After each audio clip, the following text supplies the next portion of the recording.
Hello, and welcome back to the live reality game podcast. My name is Steven Stewart, and I'm very excited today for another Reelfoot deep dive interview. And joining today is perhaps the villain of the season. We'll have to see. Is Anthony. Anthony, how are you doing? I'm doing fantastic. Thank you for asking. It's been a month since Reelfoot grounded back in reality a little bit, but it's been awesome. Yeah.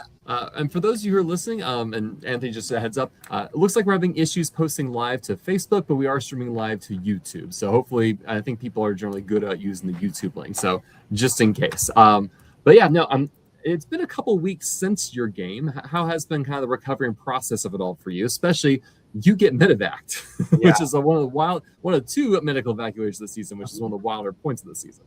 I would say, honestly, I felt great for leaving the hospital. They pumped you up with fluids. Part of me definitely wishes they could have gone back in the game. I know you still have agency and we're playing the game. But leaving immediately, I was like, dude, I want to do that again. Like that, the bug bit me and I want to go, whether it be back into the forest, some type of LRG, get to experience something like that again.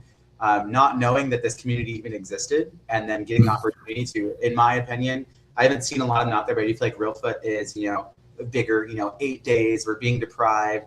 We get to play this game that we've liked our entire lives. And I honestly had such a great time doing it that it became a hyperfixation before. And now I just feel like I am locked in and wanting to do this again. Well, the deprivation aspect is real. And I guess, walk me through that moment. Was it just like lack of taking fluids? Was it just a compounding of exhaustion, not eating everything in the heat? Or what happened there for you? Are you talking about getting medevaced? Yes. So I don't remember passing out. Honestly, the best account came from Rafa telling me exactly what happened. I remember starting the challenge and waking up with someone over me talking to me, like coaching me through the situation. Storm, who is part of Prod, awesome man. He was there when I needed him to be. And so we go to the emergency room and they check me for fluids. It was great. They checked me for electrolytes. It was great. They basically just said it overexerted my body, pushed it too far, and my body just kind of tapped out and took over it. But it's unfortunate, but I can't change what happened. I mean, I guess you look back and say, I gave it my all. Like, there's like nothing more I could have given in that moment. Yeah, and it was awesome, too, like talking a little bit with Logan after and getting to know his personality, because we never actually played the game together. I think when I got sent away for a second, we chatted. But to see someone that had like the same kind of mentality where it's like, we are going to no holds barred, go, like throw our bodies at it. And that was awesome to see as well, because that's how I was playing the game. And I got to a point where I'm like, dude, I just want to see what I can do. Well, so we've talked about kind of the end of things. Let's kind of back up to the beginning. Talking about your journey to Reelfoot. What brought you, or how did you find out about Reelfoot, and when did you decide to apply? Right on. So when I applied to Reelfoot, I applied last summer, and I was living in Arizona. So you kind of just stay inside, and I was doom scrolling on TikTok, and it was actually the final 3 immunity challenge of season 13. And at first, I'm like, what is this fan edit of Survivor? And so I clicked it and I just started going through. I'm like, dude, this exists out here. This is so freaking cool. Like, how is this? Oh my gosh.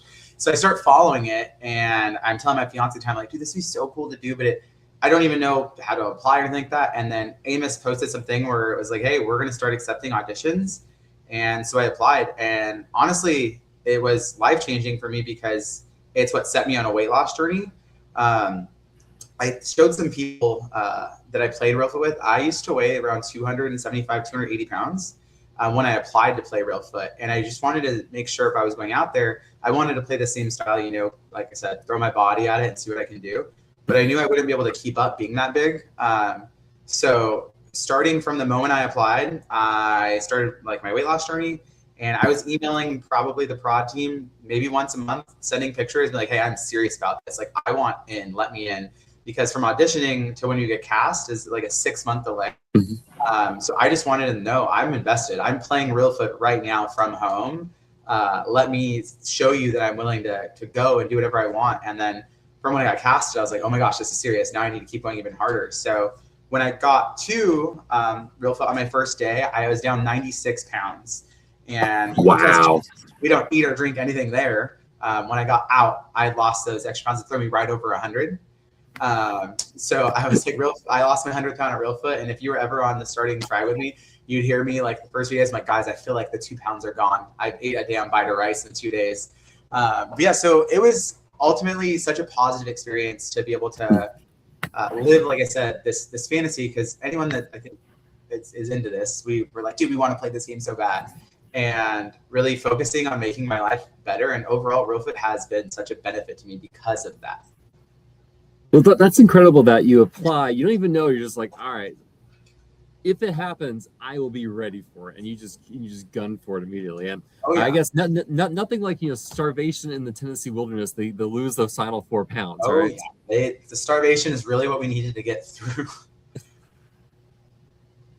So, you apply, you lose weight, you get on. I'm curious, was that a story you were sharing with your tribe and other players? Or was that something you were holding back just in case you got to the end? I was definitely open about it. I hate, like, it sounds weird, but I was super proud of myself. At the end of the day, like, yes, I got cast for Reelfoot and I was super excited, but I had made a life-altering decision in which I think, and this could be grandiose in saying, like, I added years onto my life by taking care of my body. And I had kind of told everyone there, like, I want to push myself physically to show what I can do, because I don't even know what, frankly, I can do, because this is a new version of myself. And it was really exciting. Every day they would be like, all right, I'm like, I feel like I'm 4 pounds away. And it was cool as well, because like production knew, because I shared it with them. And anytime I'd get around, like, Taylor, she'd be super supportive. I'm like, dude, I think I'm at it. Like, just find me a scale. I need to know real quick. I do think it would have played a part in something I would have said at the end, but it wasn't necessarily something I would try to like leverage or hold over people. For me, this was a me thing. I wanted to show myself I could do it. And I did think it was more of a strategy in getting cast rather than winning the game. I really wanted to show, yes, I'm new to this community, but let me show you how committed I am to your game. Now let me end to play it. So you're certainly putting the physical practice and training and life change into prep work. Any other prep work you did coming into the game? I got really into cardio, so I started running a lot. Probably could have done it more, but thinking of like how many physical competitions there were this season, it benefited me because I don't even know if I could have run like that before. Other than that, no, to be honest, I really didn't deprive myself or anything. I was still eating really good food going up to it. I would say mainly for me was the physical thing, because I did think I had like the mental fortitude to push through like an uncomfortable night or not having food. I think that's more up here. My body being able to perform physically, I didn't know if that was going to happen. And I fear if I went into Reelfoot at like my starting weight and how out of shape I was, maybe not so much my weight, but like I had no physical endurance and no physical strength, that I would have been an easy vote, because I wouldn't have been able to keep up, especially when you think of what our very first challenge was and how intense it was. There's no way the older version of me would have been able to hang in there. So you've seen all the scenes and snippets of Reelfoot on TikTok. What were your expectations coming in the game, and what was met or what surprised you over the course of the season? My expectations going into the game were kind of like childlike fantasy. I'm going to be honest. Like, dude, this is awesome. I think it's really difficult for me to imagine a world in which I can, go on the actual show Survivor, be gone for 50 days, and, come back to my life, my career, and everything somewhat be normal. And I was excited because, like we talked about earlier, I wanted the deprivation part of it. And I think I got really motivated by other people suffering and complaining about food and cold and hunger, that it might be pushed further. The expectations, honestly, were that I was going to go in, try really hard, play the game that I wanted to play, which was more of a villainous game. And I think what caught me off guard was, as you've seen from previous interviews, some people are not a fan of me, but there are some people that I walked away with in the cast and in production that I do feel like I made like lifelong connections with, that I still talk to today. And that part caught me off guard. And I planned on honestly being very emotionless during the game.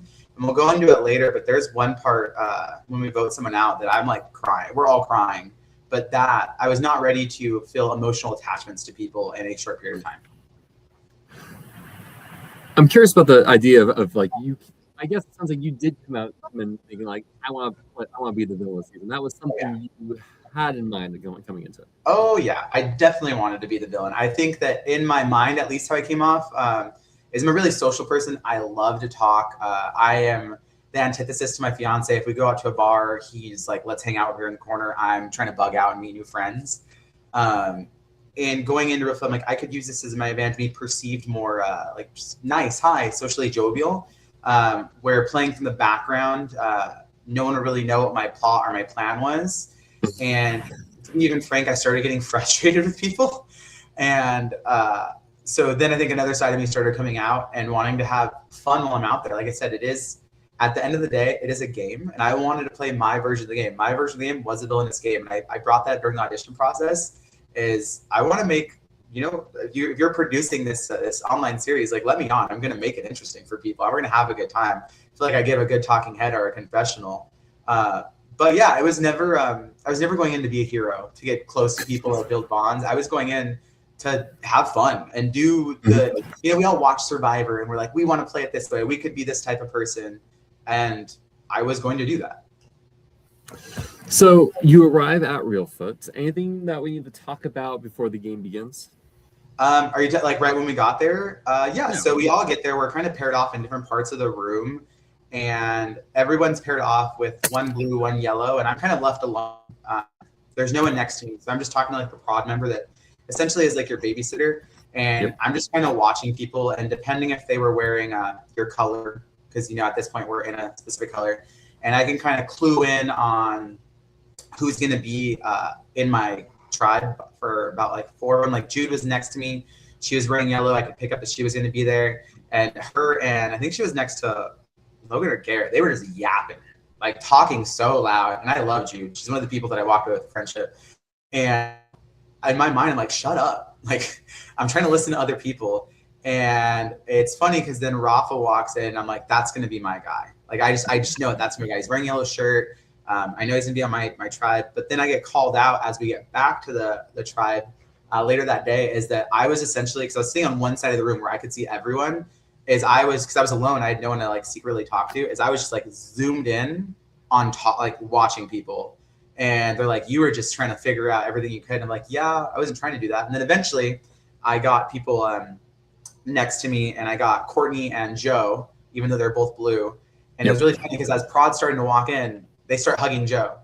And I'm like, wait, why do we know her? What's happening right now? And then moments later, we end up finding out that there's one returning tribe member on each side. Yeah, so you see your Yellow and Taku tribe all together. What is your initial impression of this group of people? As far as the people that I can make out, Eric was in the corner, super stoic, which I think is pretty Eric-like. Rafa looking very charismatic. He was next to Mel. Jude chatting it up. And then you have Larissa and Will, they're together, and they're also chatting it up with Prod. And I'm sure someone said on here before, Larissa talks to everyone. She can make a friend out of anyone. And Will's honestly a really social person as well. So I think I nailed those people down. I really couldn't see anyone else. But then there was the people where it's like, I didn't even notice them. And it kind of matched with like, they were playing a little bit more of a quiet game. Like I didn't really see Aaron or Jana. And I think it's because they were more reserved in their approach, even in that room. Not really speaking to people or even following the rules because we weren't supposed to be talking. Versus then you have like Larissa and Jude gonna talk. You're not gonna get them to be quiet. So I'm curious, you learned that Aaron is a returning player on your tribe. He was the first one voted on his season. What are your thoughts about the twist of having a returning player? I think it was totally cool, especially because it's someone that was voted out early in the season. And even though me and Aaron didn't really connect, if at all, during the time we were there, Aaron seemed extremely grateful to have the opportunity to come back. And I think I get really motivated by competitive people. So in the beginning, I was like, dude, he really wants to play. And one of like the big moments for him was when we won that first challenge. He was hands down the happiest person there. And I have no problem with it. It wasn't someone I think they got like a huge advantage because they only played the 2 days were granted to play it. And more than half the people that were there have already played LRGs, so they have that same type of advantage, if not more than half. So I think it really wasn't that big of a deal, but I think with Aaron and Joe, they picked the right people to be there. They're super happy to be there. So you win that first challenge, you get to your new tribe site. Talk me through those opening hours of setting up camp. How'd that go? Who were you talking to? Who were you vibing with? So the first challenge, that was freaking rough. That was hard on the body. And no one knows how to use a slingshot. that took us like days to figure that out and how to make it happen. And if anyone ever gets the video of Will's stance of shooting a slingshot, that would make a great sticker for like Messenger or something like that, because it's hilarious. But we get back to camp, and it's funny. There's like 3 different areas that we're trying to figure out, like, where do we want to live at, quote unquote, and where do we want to, go to the bathroom at. And one of the areas is actually where the tree ends up falling down. And if we were there, it would have fell on us. And we learned later that when they designed the 2 original camps, that's what they thought we would pick as that area where the tree fell down. Other than that, it was pretty much like, no one really, it's really weird. Being in a group of doers, I really thought someone would come off like overbearing or really intense, like, when you do this. Everyone worked really well together initially, as far as, hey, we're going to hang this up. Hey, we're going to go get firewood. Everyone split up, and we got what we wanted to get done quite quick. I will say it was rather simple. We just hung up a tarp, and we wanted a tarp, so we put a tarp below us.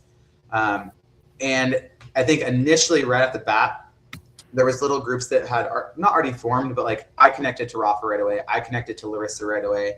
You could see other people starting to speak real quickly. Like I said, Eric, not in any type of bad way, it's a little bit more stoic and kind of going off to get firewood on his own. Same with Sam.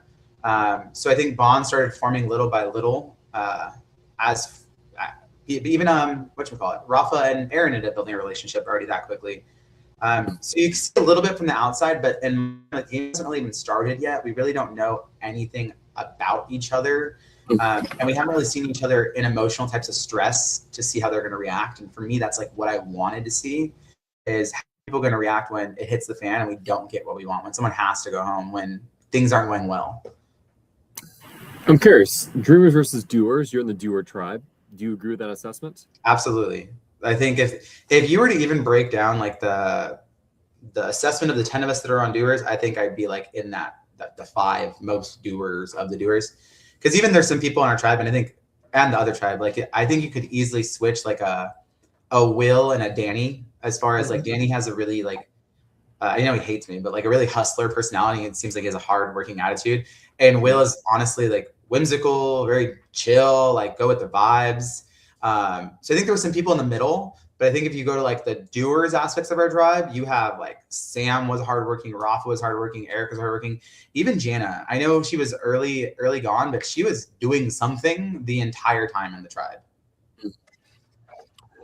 So one of the things you find at your tribe site is lockbox. What were your thoughts on that? And tell me over time how you found out about what was its content for. So the lockbox is there right when we get there. And I'm going to be honest, I didn't think anything important was in there to begin with, because last season it was candy in there.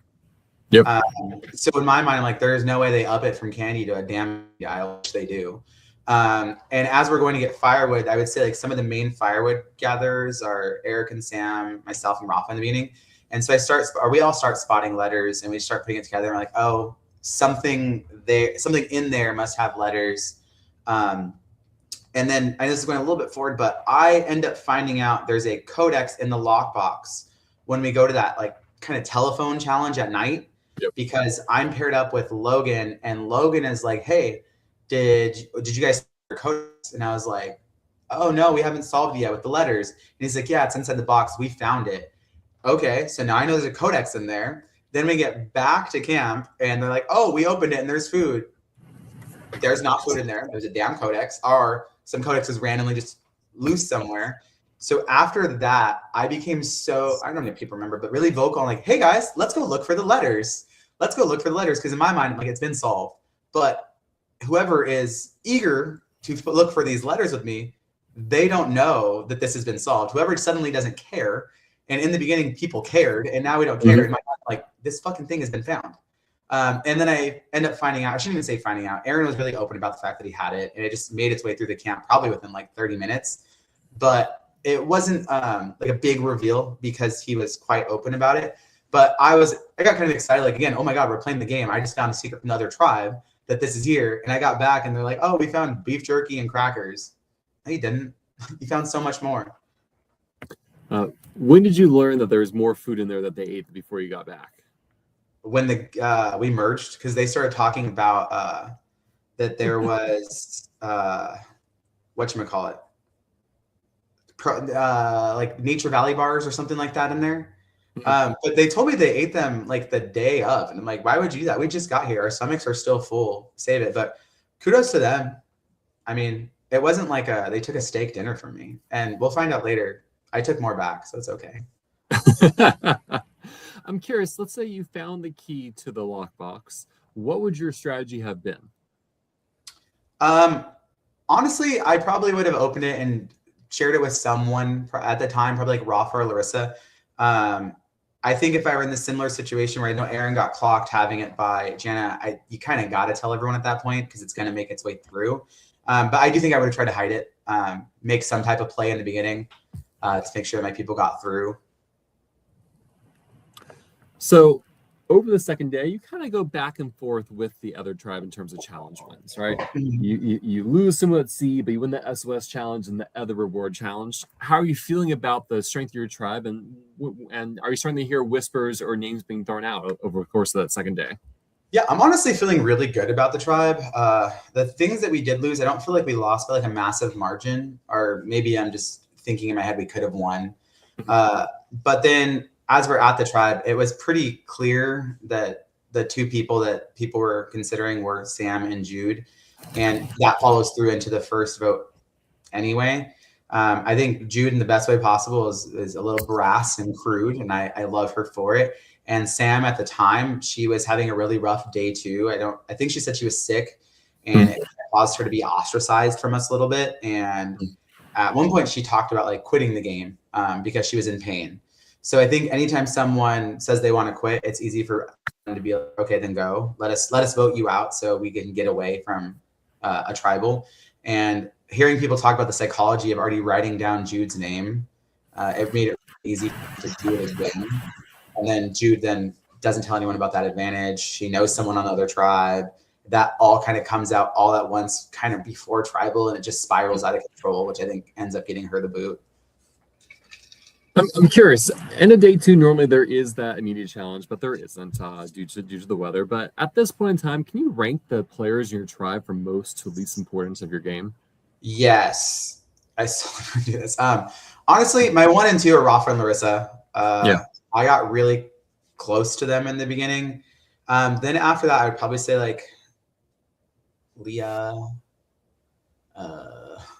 Me and Eric were good in the beginning. Eric, I liked Sam. I liked Jude, Will. I think the two people that I really didn't connect with were Aaron and Jana.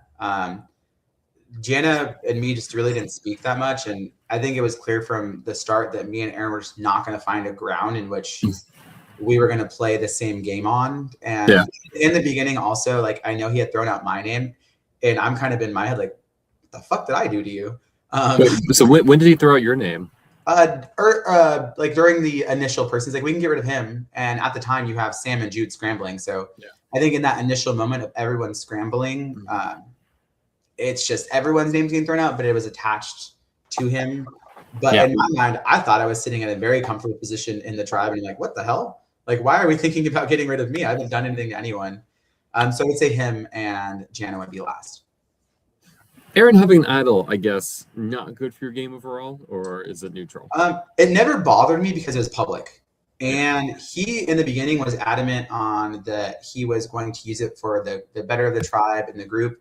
And I do think in the beginning I believed it because I didn't know anyone yet. And I think as I really watched the groups form, we'll talk about me telling Rafa like every other hour, like, bro, can we do something to get rid of one of these freaking idols? Like, I'm over it. And then he finds another, and then I get more over it. But in the beginning, I don't think it was good or bad for my game. But I was also hearing him interview a little bit naive to the fact that he thought about using it and blindsiding me. Yeah. So anything you want to talk about with the evacuation from your campsite to your new campsite that second night? That was so miserable, and I loved it because everyone was in such a damn bad mood. We are sitting down under this tarp, or sitting on top of the tarp, and the floodwaters kind of like hug us. It hasn't really got us yet. And I can just hear people complaining and shivering. So then there's like a little lip where the water is being blocked and it hasn't got on our tarp. So I step on that lip so that all the water will go on our tarp. And then I can feel everyone getting the water under their butt and complaining about that too. let's all suffer together. But at the same time, it's like, bro, Jude's standing in the rain suffering, and we're about to vote her out. Like, let's all suffer a little bit. But one thing I will say that I did when we got evacuated is they initially took that little survival guide with all the information up to the new camp with us. I promptly took that back down, dipped it in water and mud so that it couldn't be used, because I thought this maybe would have information we would use later, because earlier we think it was going to be for the telephone game, and we didn't use it for that. So in my mind, I'm like, there's no way this is left here and we don't use it. I know Rafa read it. I know like Aaron read it and I read it, but better that only 3 of us know something about it than everyone knows about it, which ended up helping me when I needed it to later. But I think it's still down there in the mud or the dirt. I don't really know. So day 3 comes, you win the first mini challenge, you're not going to the tribal council, and this is when you learn about one of the twists of the pre-merge of how there'll be an Eclipse player who will go to the losing tribe, strategize with them, and then grant immunity to one of those players. What was your thought on this twist?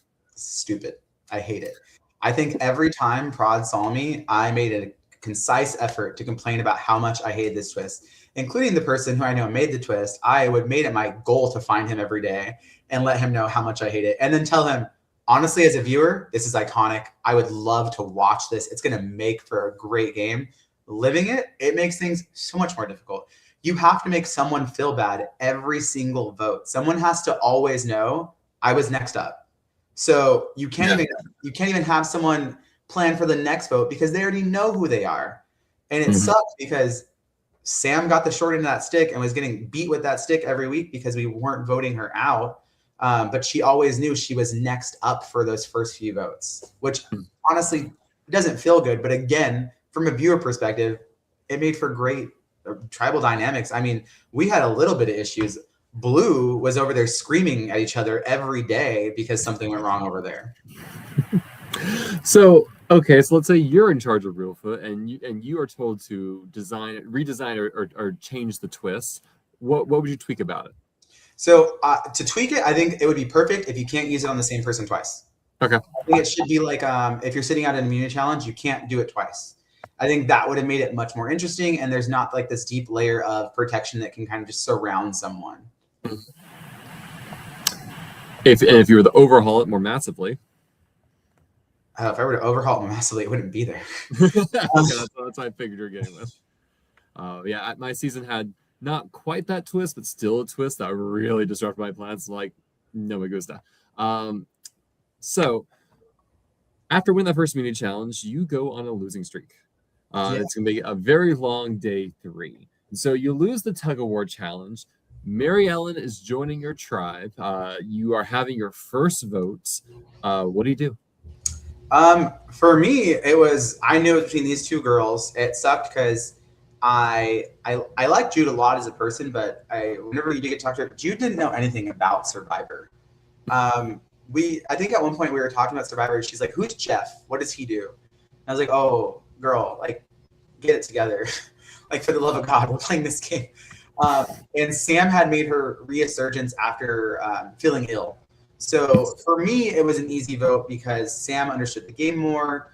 Sam was also a huge help around camp as far as like tending the fire, going to get firewood.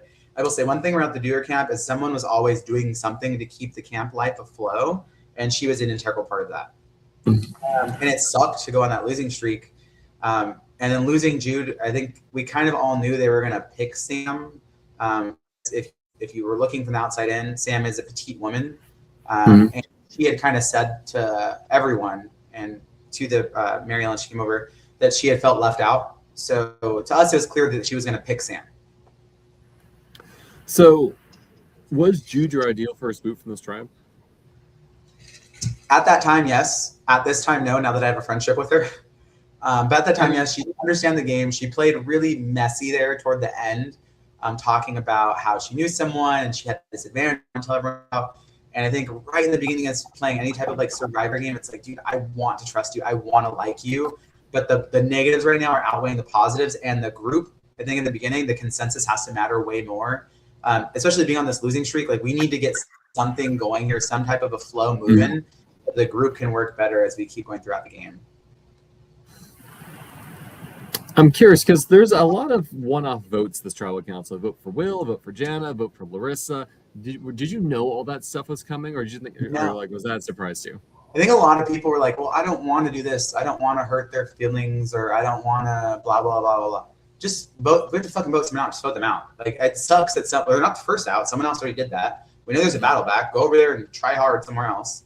But we need to figure this out. And I think the one thing, again, that made it for kind of cool is we didn't know anyone's real dynamic coming back from tribal, because it's like, wait, who's aligned with who? Like, what do we really know that's happening right now? Because this wasn't like a 9-1 vote or an 8-2.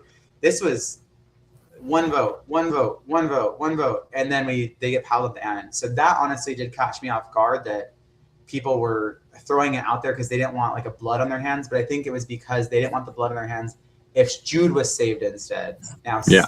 like Sam's gone and Jude feels like crap. But as we see, like playing any game like this, blood is going to get on your hands eventually.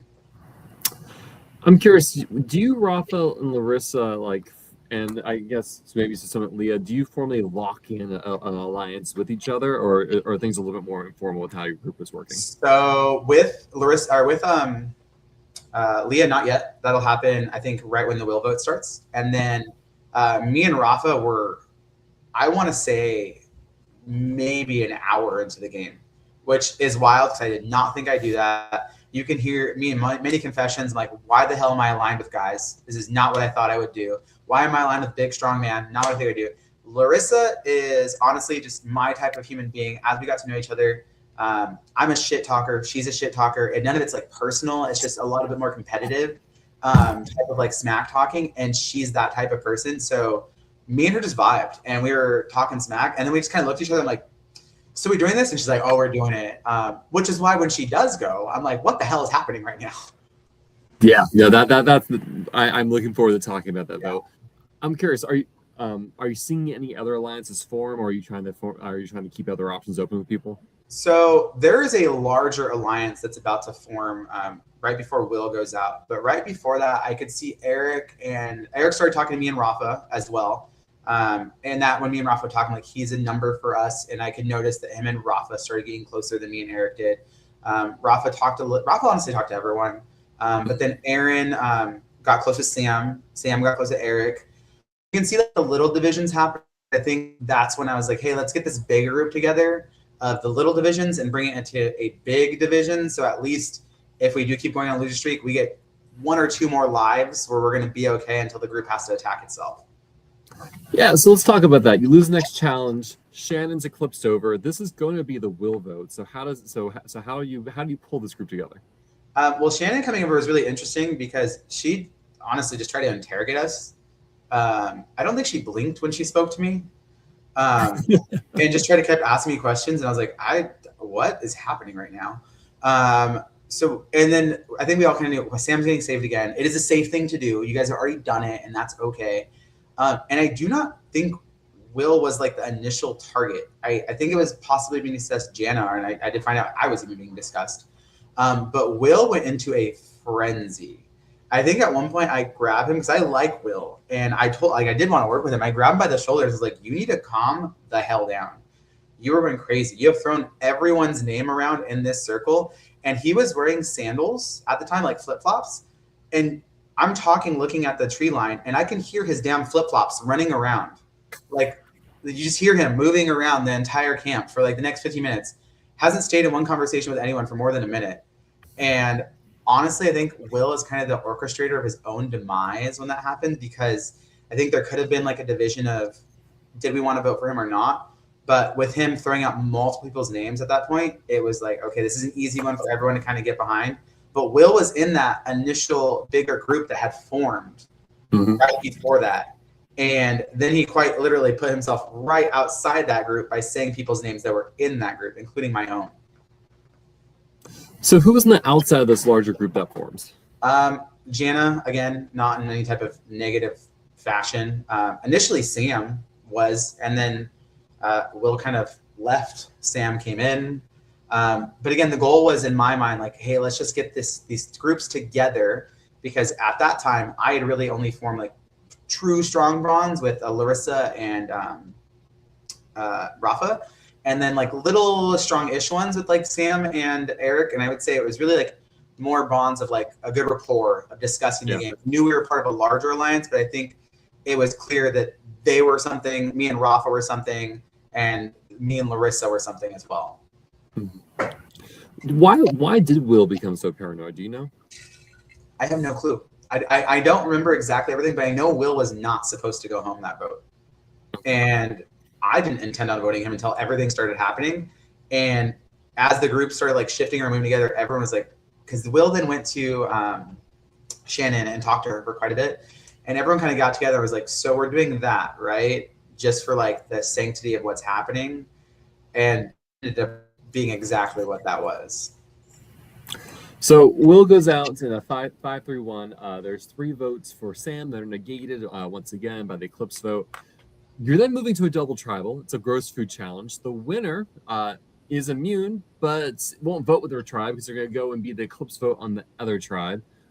Your tribe kind of orchestrates Eric winning this.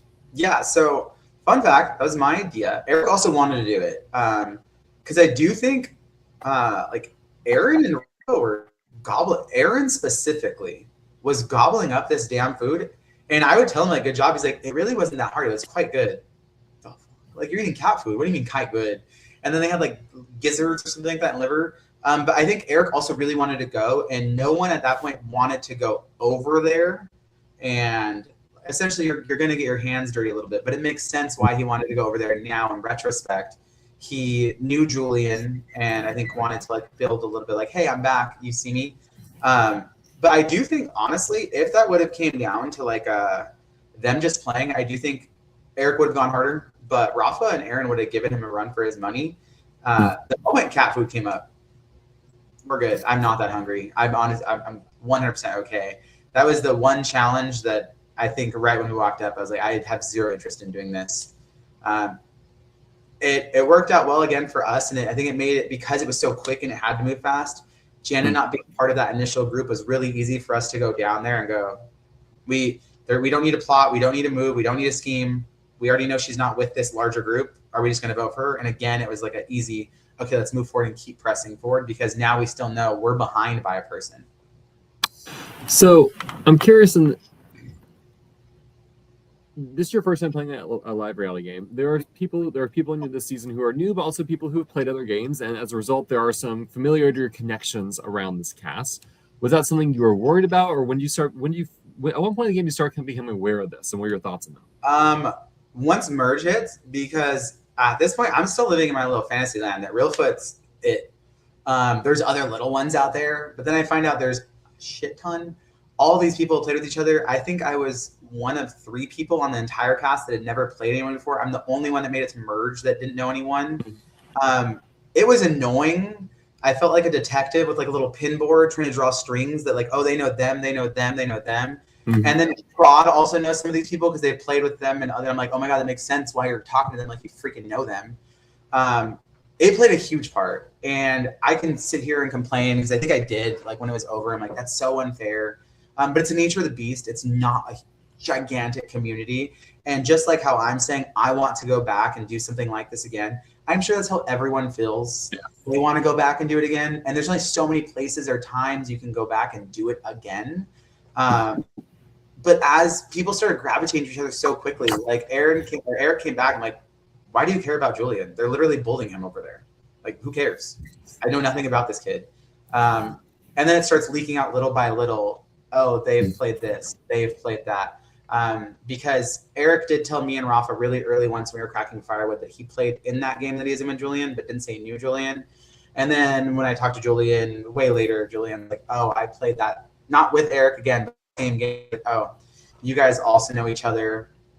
And then little by little, it just started leaking out that people knew each other from previous things. But again, it's the nature of the beast. I can't get mad at it. I think I was a little frustrated about it when it happened because I didn't have my like personal connection with anyone.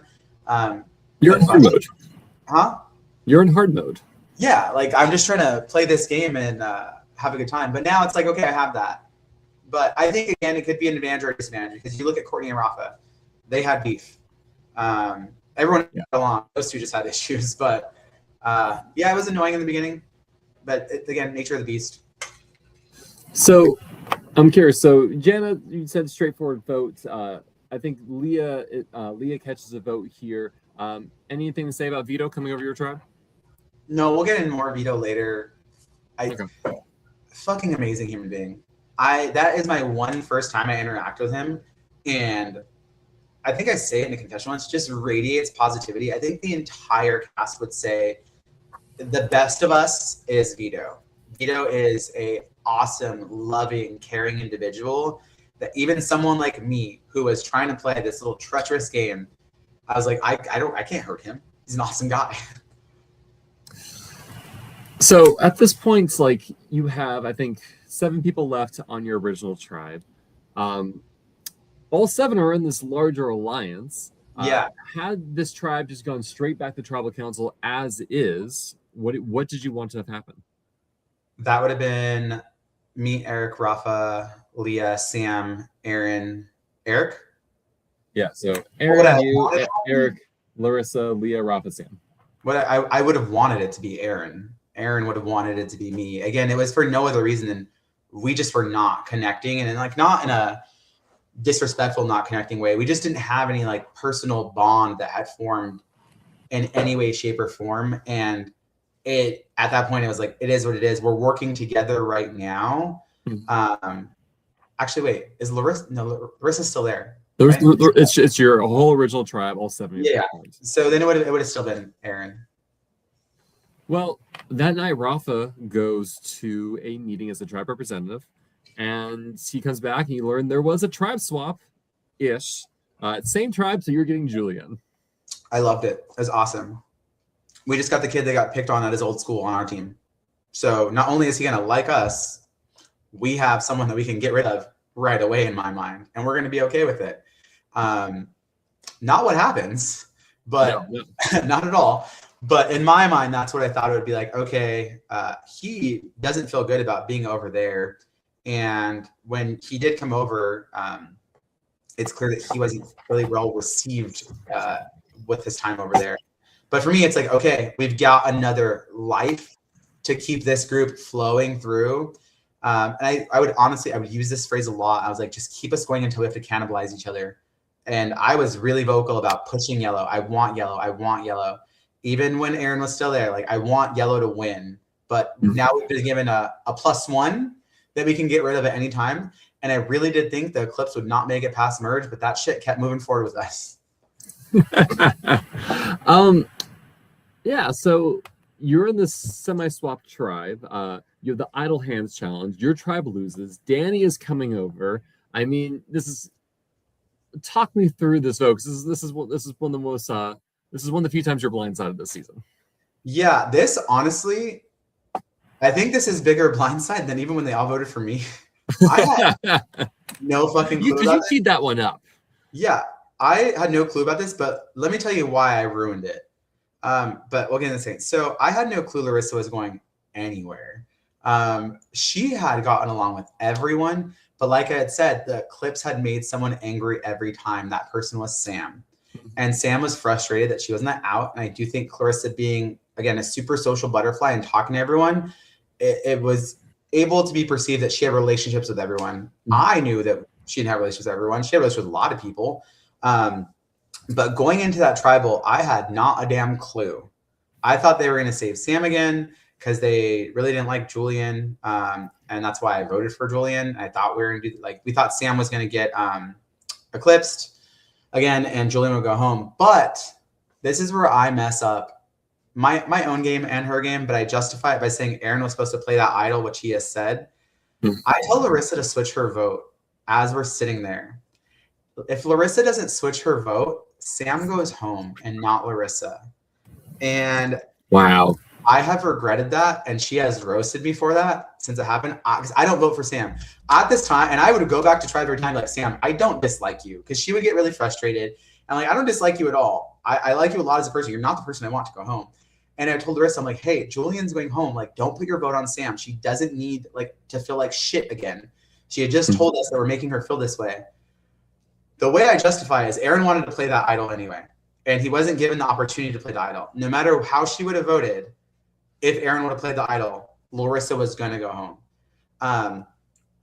That tribe though, that tribal was my light switch of like, okay, the person that I wanted to play is clocking in. I think there's a confessional of me going saying, all right, I'm taking off the ghost face mask now.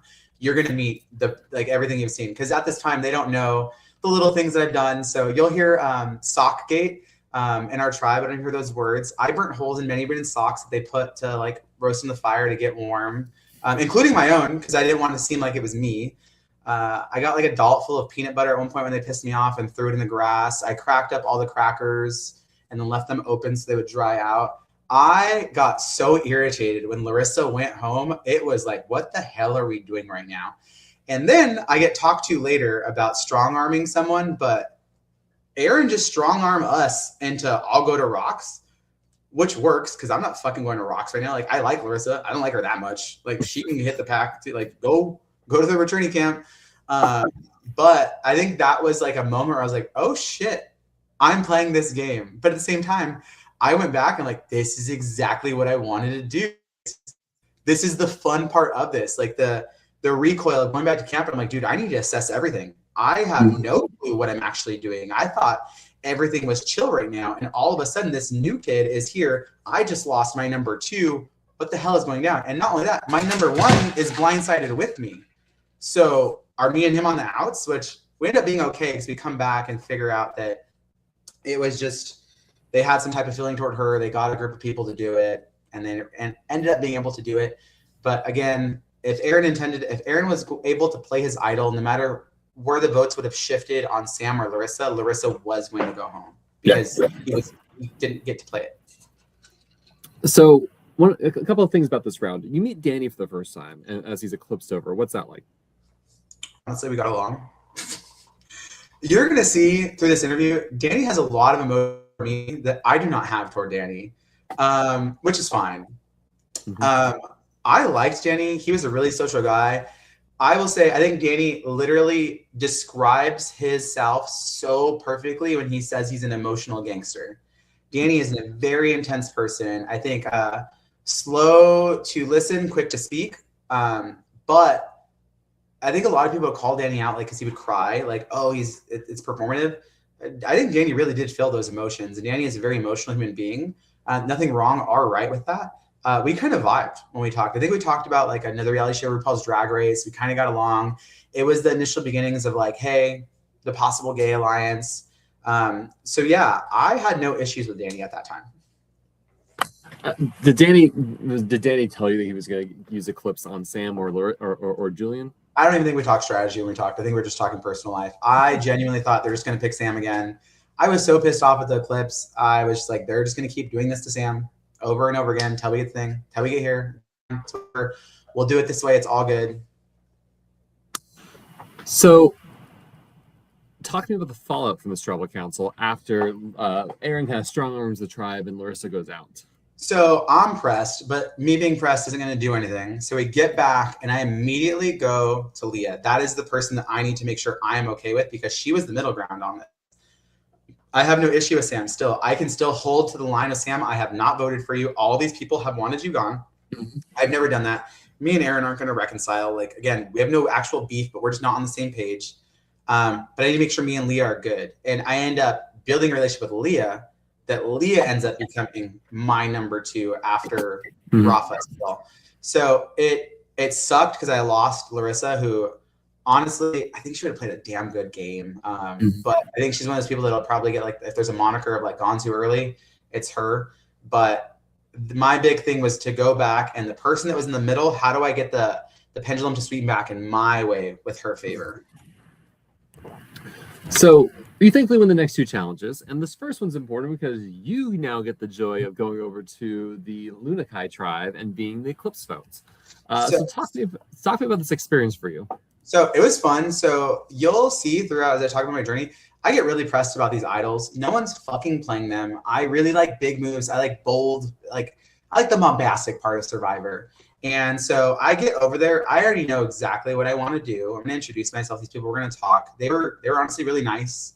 But we start talking initially and I just pull Nay aside because I know Nay's their target.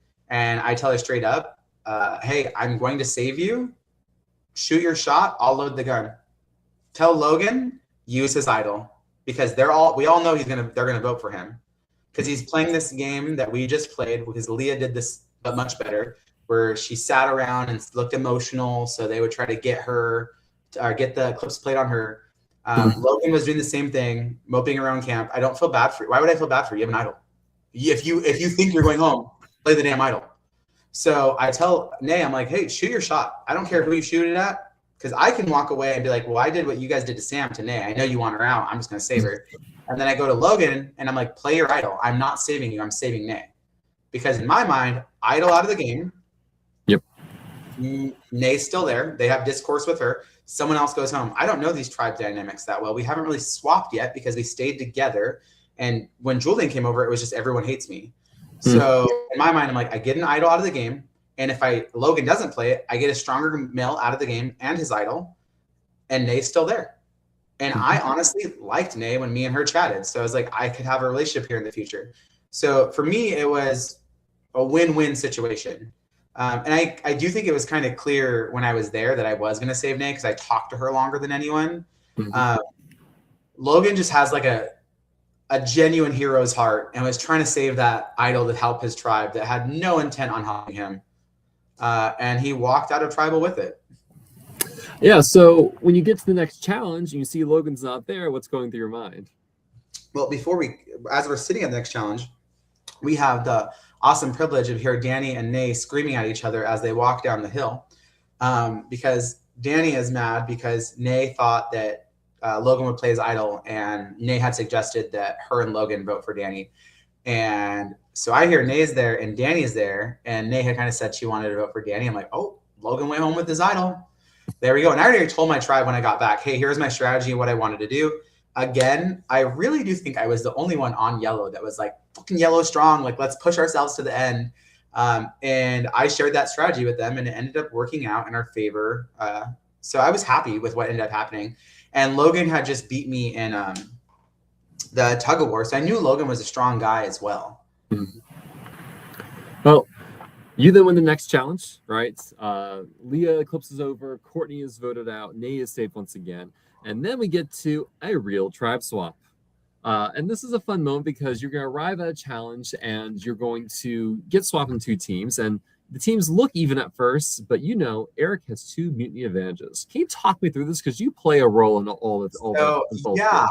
I know we've been discussing what does Anthony say during all this. I had talked about this with Eric beforehand. I'm like, hey, we need to make sure we are safe. Because at that time I was close. Me and Eric, good working relationship. Didn't know how close we were going to get. Me and Rafa really close. And I swear to God, when that swap was coming out, I was like, fuck, dude, if I don't have Rafa, like, what the hell am I going to do out here?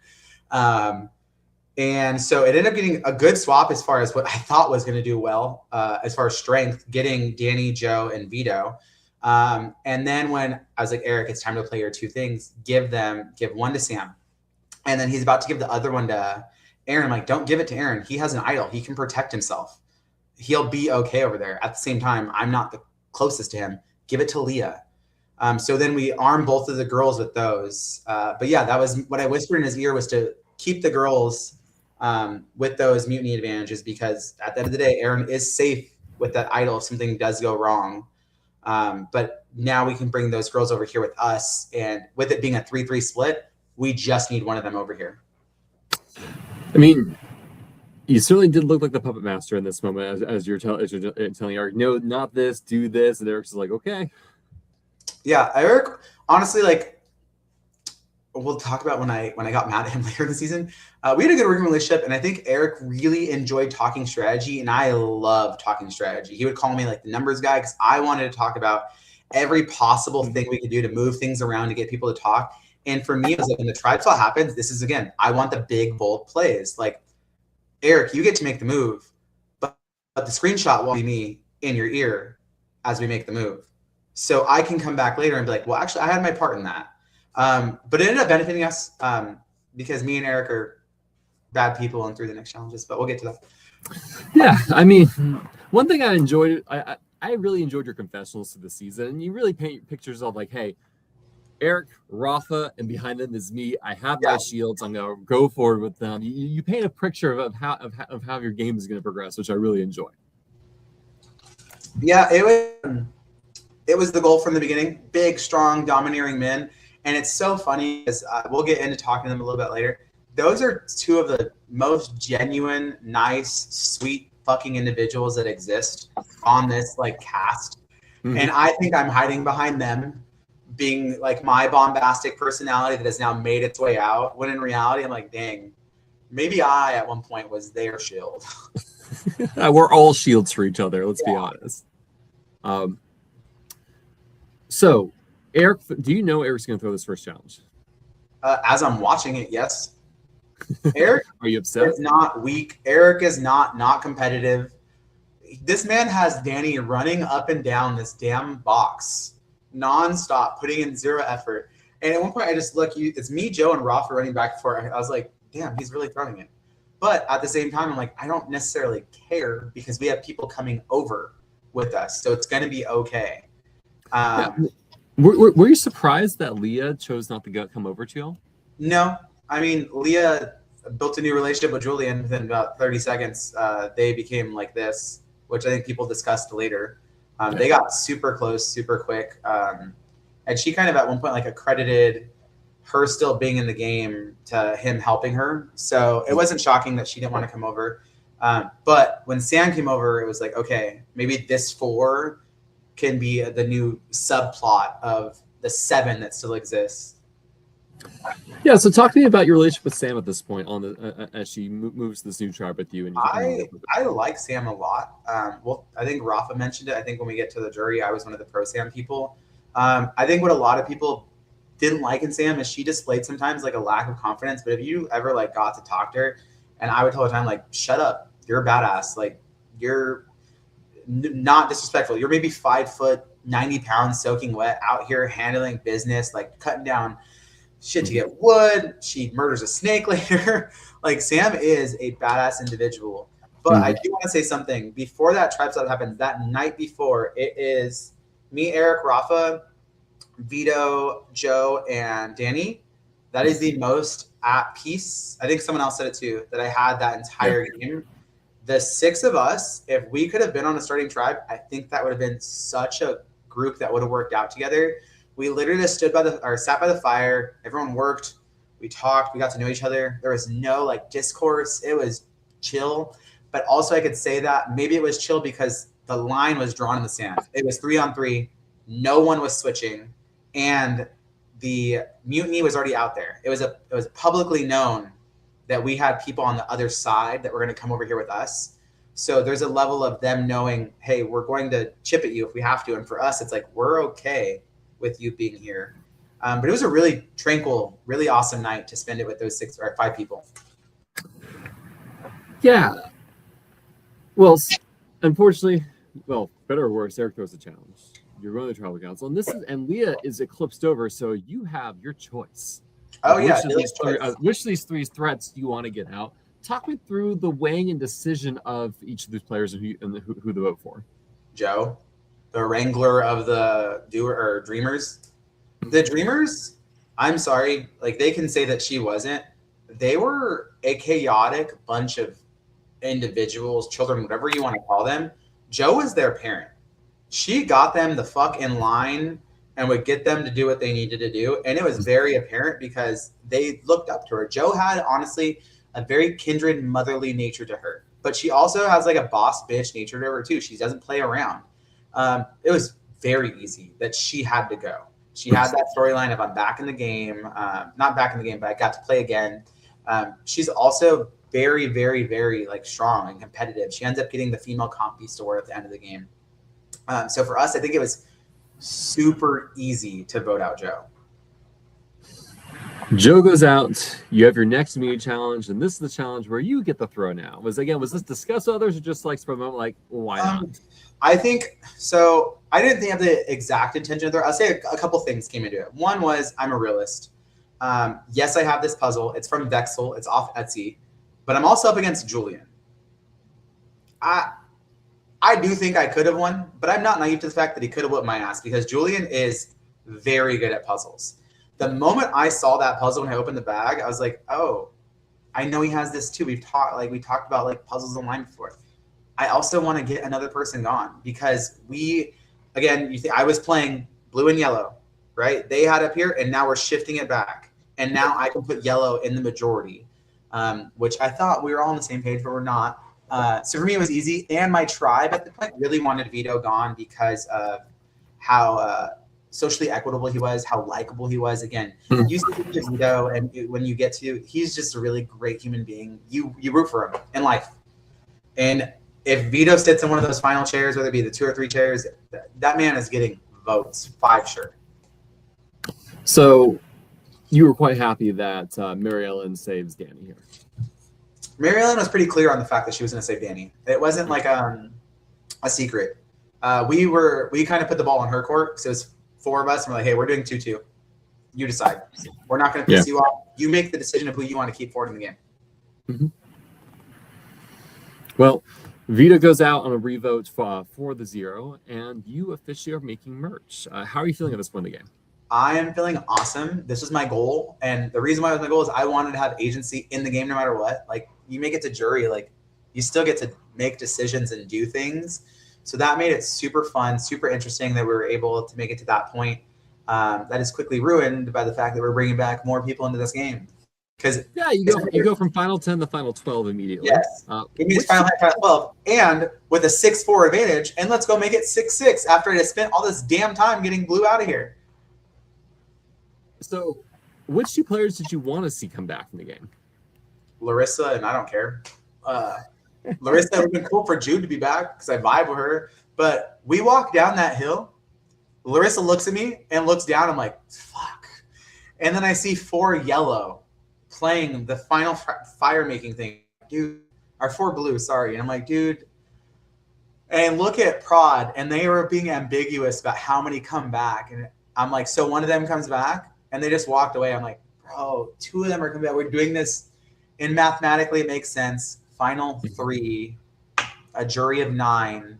Like, okay, we're doing this. Awesome, let's go. And that's how it played out. Is those 2 won? Yeah, so you get Joe, the leader of the Blue Tribe, back, which I'm sure you're excited by. So excited. But you also get Courtney, who you met when you eclipsed over there, and then she got voted out right after. Courtney's honestly a really cool person. She's really intense. I think I used the word firecracker before about someone else, but I would say the same thing about her. I was kind of indifferent about her coming back. I wanted Garrett to come back because he got voted out first, and I didn't think he'd have any type of like loyalty to blue. Yeah. I just think it'd been cool. Like, you get to continue your game. Like, he was the first one who went to battle back camp, and now gets to come back and like keep going, if you will. I didn't want Joe. I'll tell you that. And she was the first one to finish. But again, attest to everything I said about her. She's a freaking badass, and she made it happen. Yeah. So, what were the battle lines of this initial merge tribe? What were the what? I'm sorry. What were the battle lines in this new merge tribe?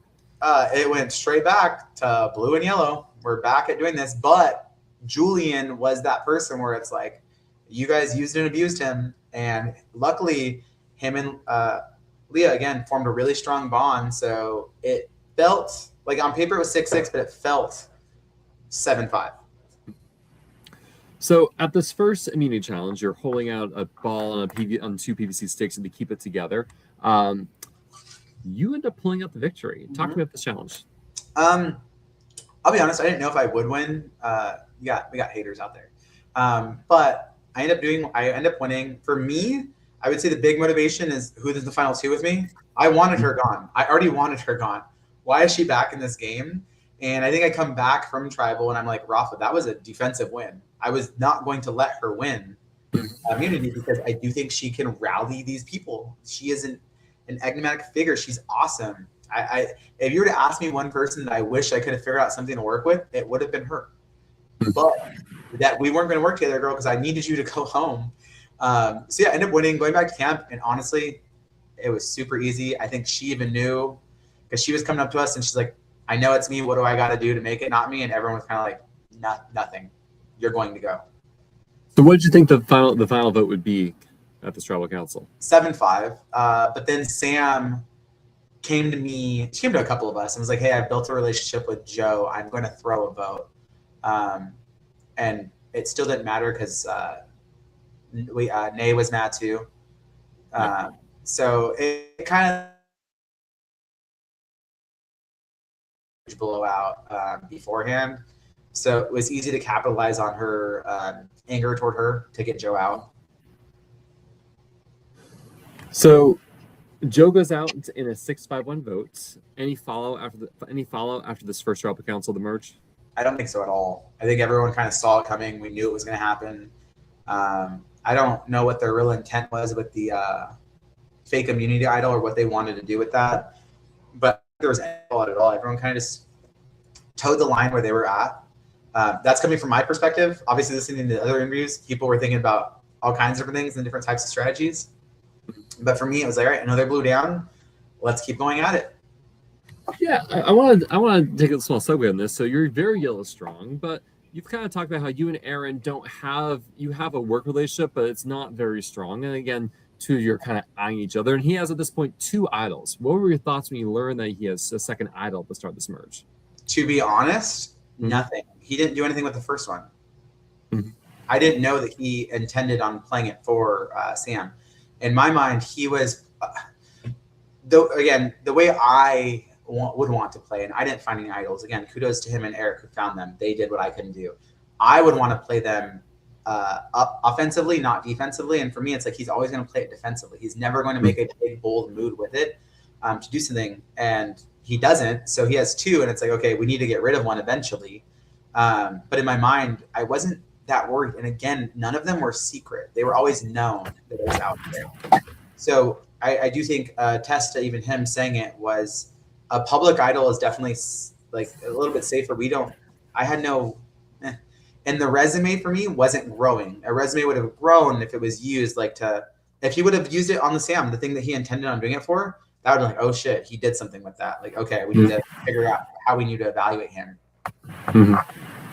So, what do you ever think about like the need to flush one of them out? I know that I guess that's something that kind of comes up more later. But at what point are you thinking like, hey, we need to really like push him on this? That vote with Nay, I pitch it to Rafa, and I'm like, hey, I know you're kind of close to them, but I think I even pitched it earlier than that when we were in that merge of the swap of the 6 of us, and I was like, hey, we don't have to vote him out. I just want the idol gone. I want a idol gone. You'll see, just like I said with Logan, we're gonna talk about later. The entire time, I'm just like, I want the idols out of the game. The public ones have no business being here.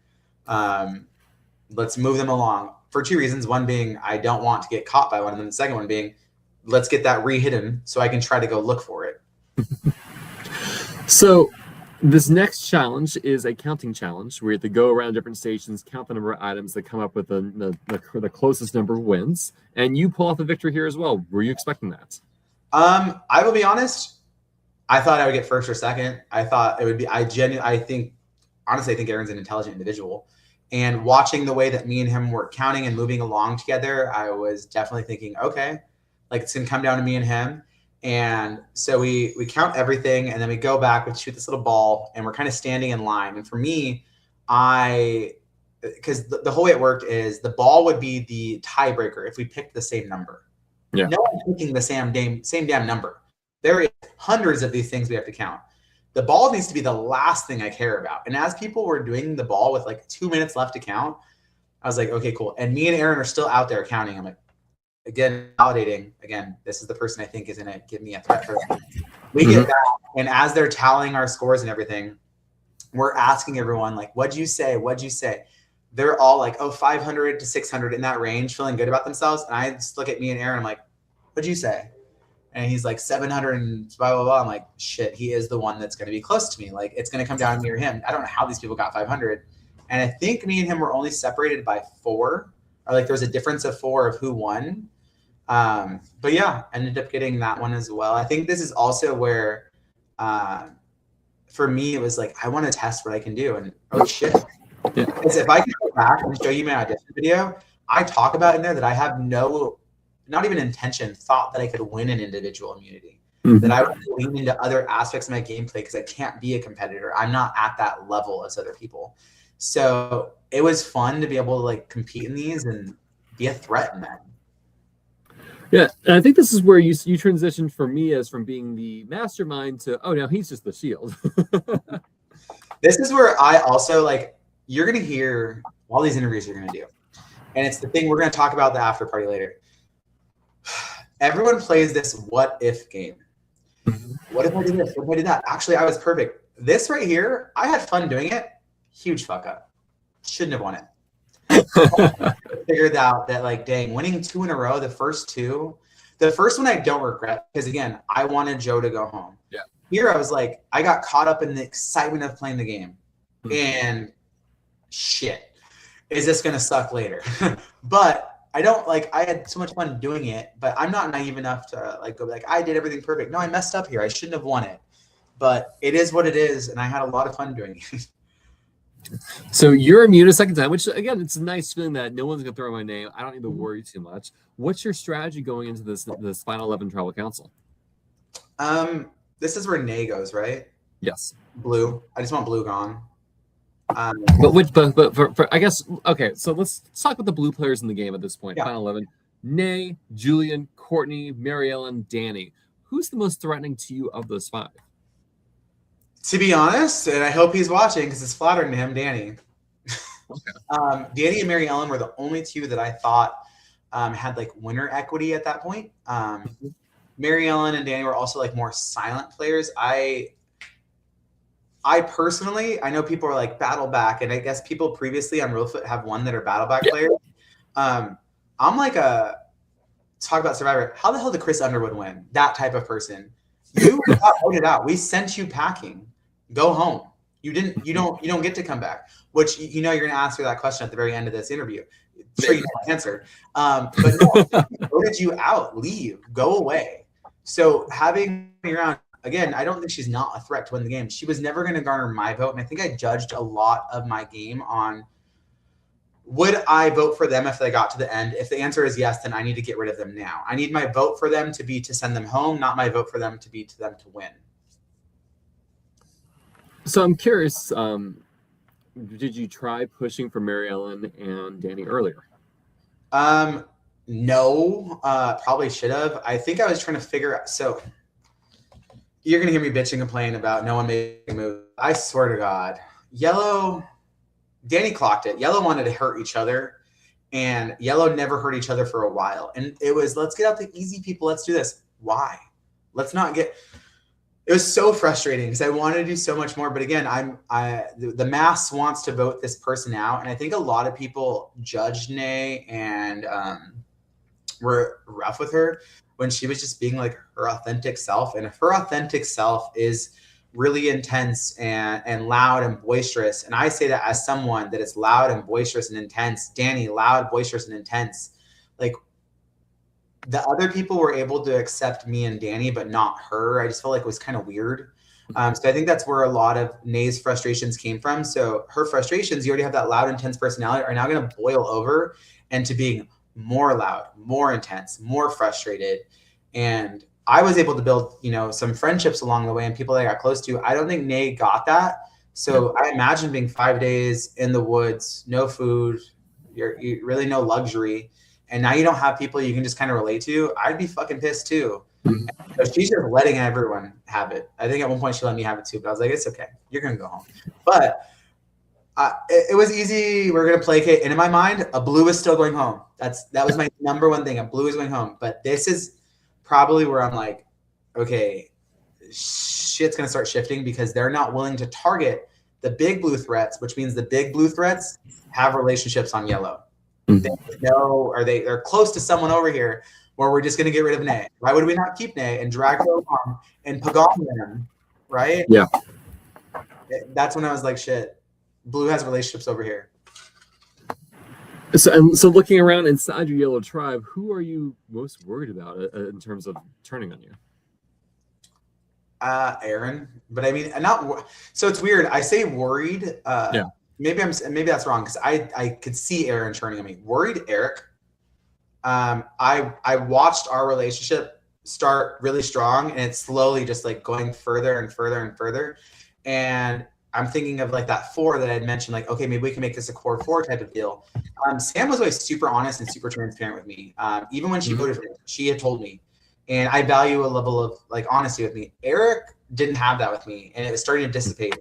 And I even witnessed our conversations, like, again, someone that I like talking about numbers with, I was starting to get frustrated in conversation with him.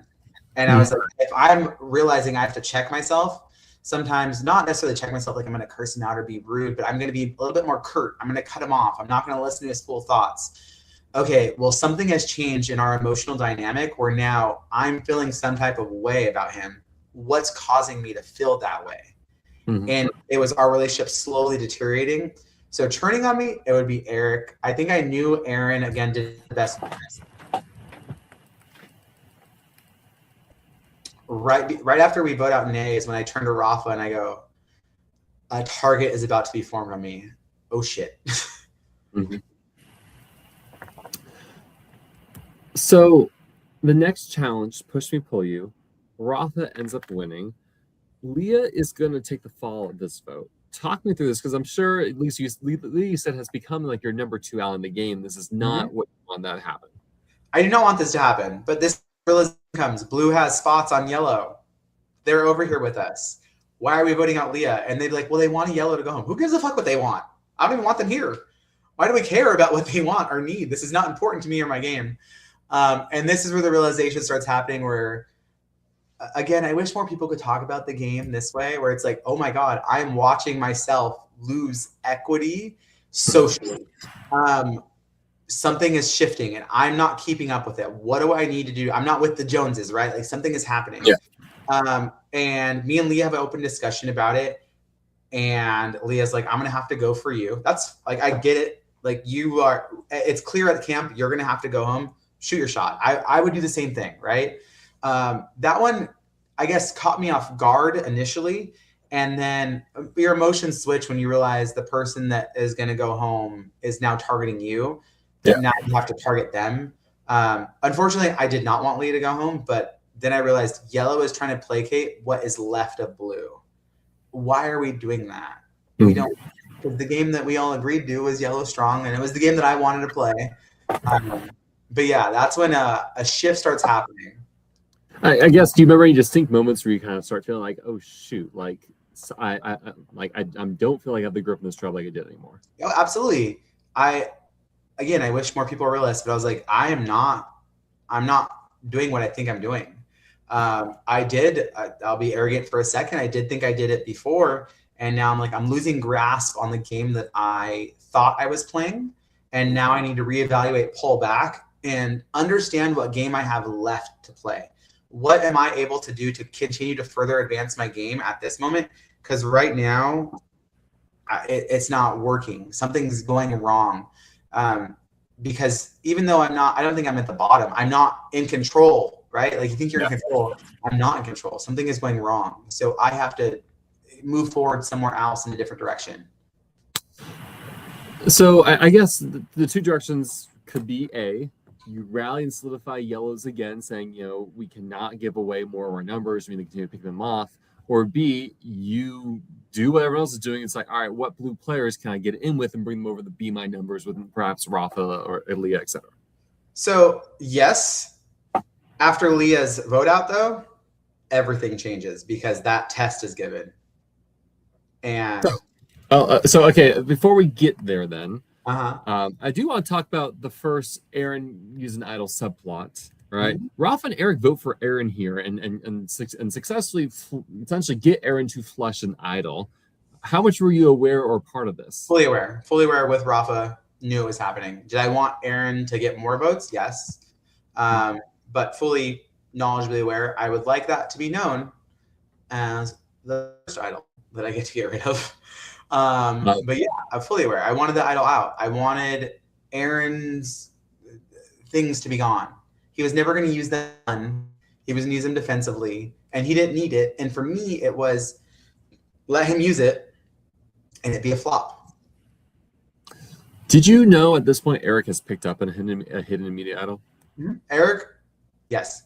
He shared with Rafa and other people, and it made its way to me. Plus, Eric had showed me the little the pamphlet. Not a pamphlet, but it's the picture of the tree. The clue, yeah. Which I had not got exact view of, but when we were talking about it at some point, I forgot who I was talking about. I'm like, that is a view from too high. We're in a really dense area over here, and if I'm being accurate with the photo, that photo has a lot of sunlight, so it'd have to be taken like at a really upward view. Yeah, I knew Eric had one. You also catch 2 votes this tribal council. How was that? Well, one is Leah telling me Yep. she didn't have, Leah has been super transparent, like even to this day, love her. Aaron had told me as he was sitting next to me, I can't vote for Leah, so I'm going to vote for you. Yep. As Leah is right there next to me, and I kind of go, she's fucking going home. Why can't you just say you want to vote me out? It's okay. Like, cool. I'm not going to get mad at you. Like, this is a yellow going home right now. It's okay. Pick your yellow that you like more, which was her. But no, I'm not shocked. But it was where, again, so we're talking about like, I'm watching my confessionals change. I'm like, oh no, we're getting full villain ant. Like, let's go. I'm being targeted. People want me gone. Yep. And then they say, let's take a test. Yeah, so you get to take a test, and this is a test that you have studied up for, apparently. Mm-hmm. This is a lovely little pamphlet, like I told you, I had studied. And I knew Rafa, too, and I assume, not always know, me and Rafa probably had the least amount of sleep more than, like, anyone. And that's what I would read by the campfire, was that stupid book, because I knew it would come up at some point, especially because they had fooled us, right? And I could have been wrong in thinking that too. It could have been like a typical survival guide, blah, blah, blah, blah, blah. But in my mind, I was banking on it. And when it showed up, I went back and watched the clip on Facebook. They said we're about to take a test, and it's based on survival guide. This shit-eating Cheshire cat grin shows up on my face, and I'm like, let's go. Let's take a test. I'm a damn nerd. I have studied this back and forth. In college, I'd say, like, let's go right now. But the problem is, I know my bestie over here is also studied this with me. But I got hyped because for me, it was like, I'm being targeted. Oh, shit. If Yellow has to send someone, it's me. What do I do right now? How do I turn this situation on its side to give me some type of political prowess, if you will? But yeah, when the test came out, I got hyped. I got so hyped. And then I got even more hyped when everyone is looking over at my damn paper to copy me. So I wish we could have Parad on here. The amount of times you can see I would write a letter and cross it out and write another because I am trying to just fool people around me. I think Danny said in his interview, he sees me shift my body because I gave him a wrong answer. I shift it, write a right one. I shift back, write a different one because I wrote the correct answers on the left side that I was covering with my arm.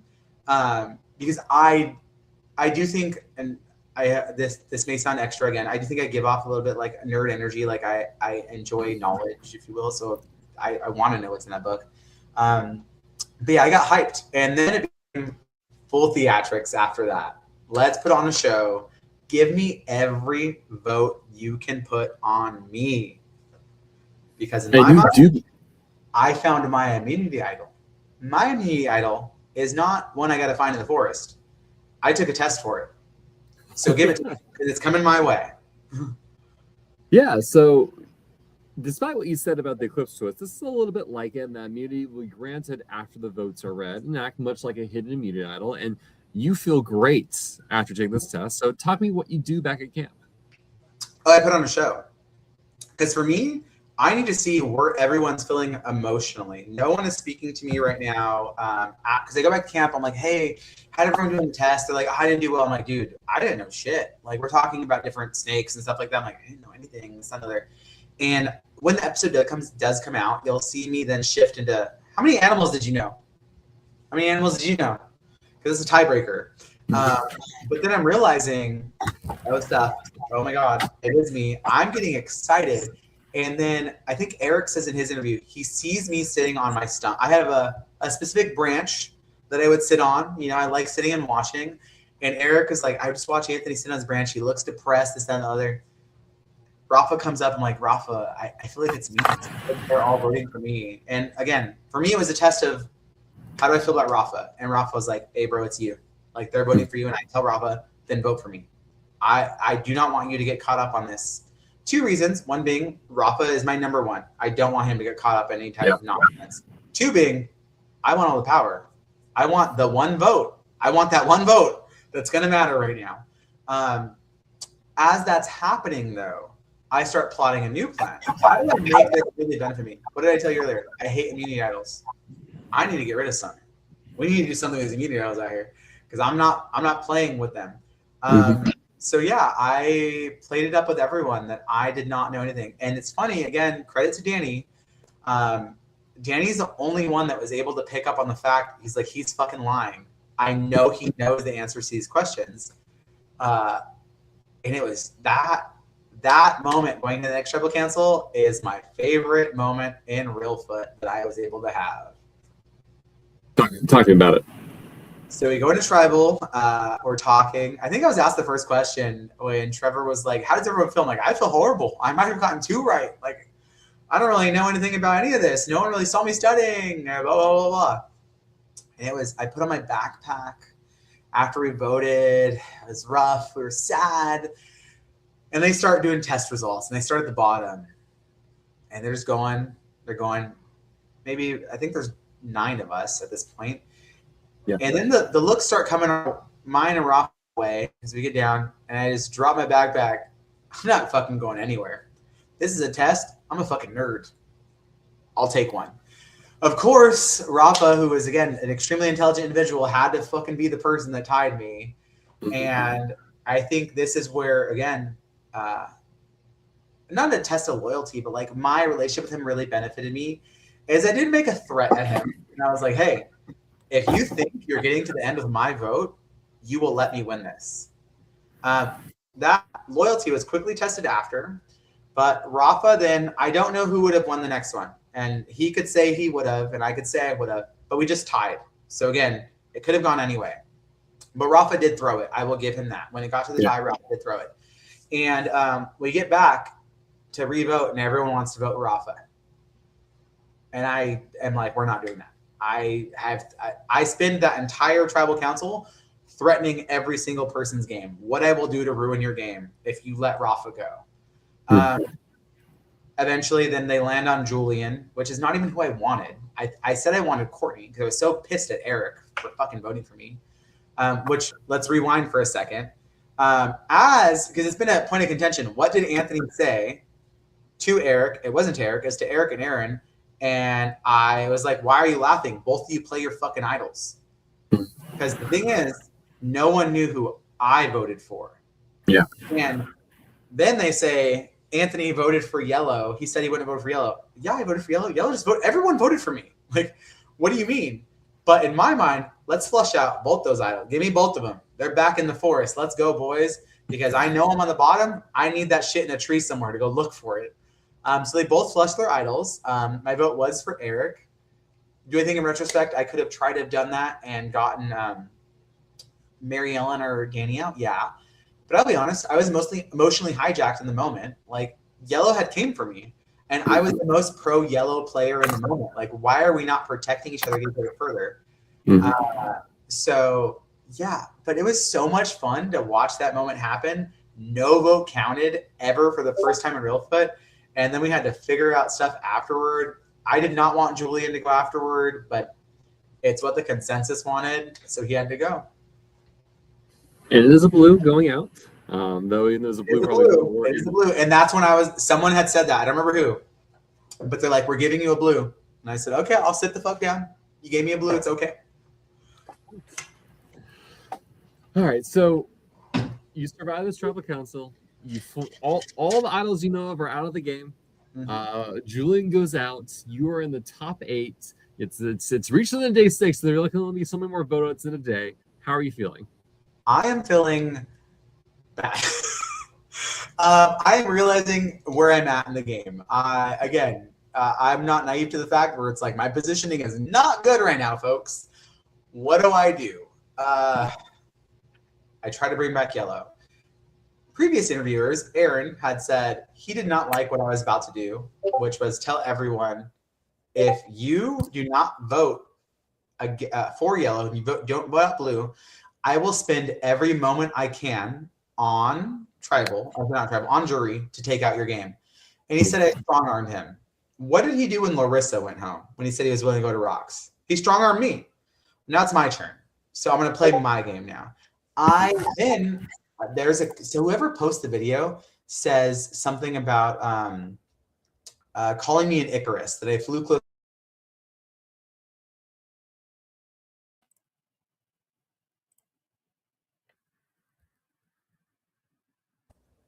We good? Yes, I can hear you now. You said you were called an Icarus. I was called an Icarus, and I was like, hey, what are we doing now? Like, we need to make sure we are protecting each other. What the fuck is happening? Like, why is this happening? And I threatened all of them saying, hey, if you vote to get me out of this game right now, I'm going to ruin all of your guys' games. I am the most pro yellow person here. I want yellow to win. I want everyone to be dragged to the end, not dragged to get to the end. And I want us to make sure that we are it. Like, yellow needs to be it. I, at this point, am still so pro yellow. And then Aaron is like, I don't like that, blah, blah, blah. It's fine. But it's when I realized I either have to win out. I think, honestly, a lot of them are saying they would have got me out that vote. I think it would have lasted one more vote. I think I would have gone after that had I not won out, to be honest. Yeah. But I realized what my role was in the game. My role was not necessarily kingmaker, but I was going to have a lot of sway on what was happening, how people are feeling about people. And I accepted that role. You'll see in the confessional, after I yell at all of them, I turn back and I say in the confessional, I don't know if I tell them honestly, I would not let me get to the end. I just won 3 immunities. I just nullified all these votes. I'd vote for me, because for me to go forward, I have to play from behind. But let me get yellow to the end. It was frustrating because then I realized yellow is not together. Yeah. And it became, again, a fun, different type of gameplay I get to play. Like, this is a different type of game. And I am coming off excited and nerdy because this, for me, this is my first LRG. I'm getting to play every single role of all these people I studied playing. And now I get to play this new one. I'm playing from behind. The final 8, I made it far. But how do I keep going? How do I get my people further or myself further? And unfortunately, we make it to the challenge.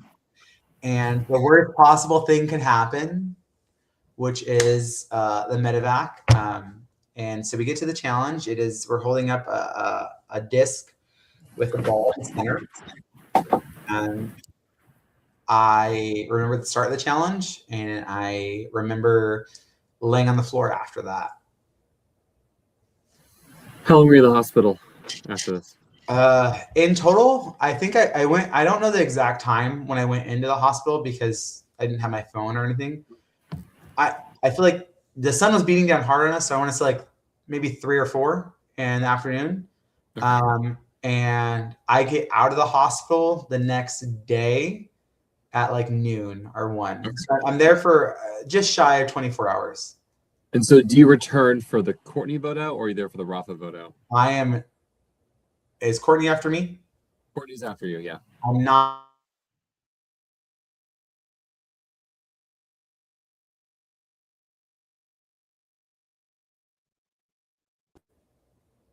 We good?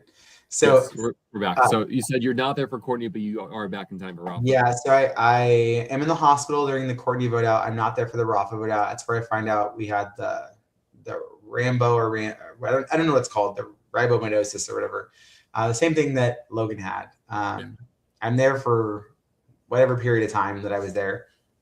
And it sucked. I do honestly, I don't know if I could have won it. I want to tell myself I could have. I want to live in that grand delusion that everyone else is living in. I honestly don't know if I would have, but it really hit me hard emotionally that I did not get to go out the way that I wanted to go out. And I think it's weird because people are like, oh, you didn't get voted out. Like, that's awesome. That's not what I wanted. Yeah. I would have rather have been voted out. I would have rather been blindsided. I would have been taken down.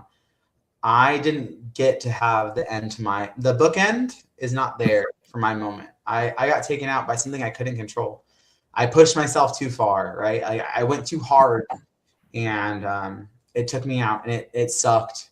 The hospital visit was not fun at all, but I do want to say something for a second.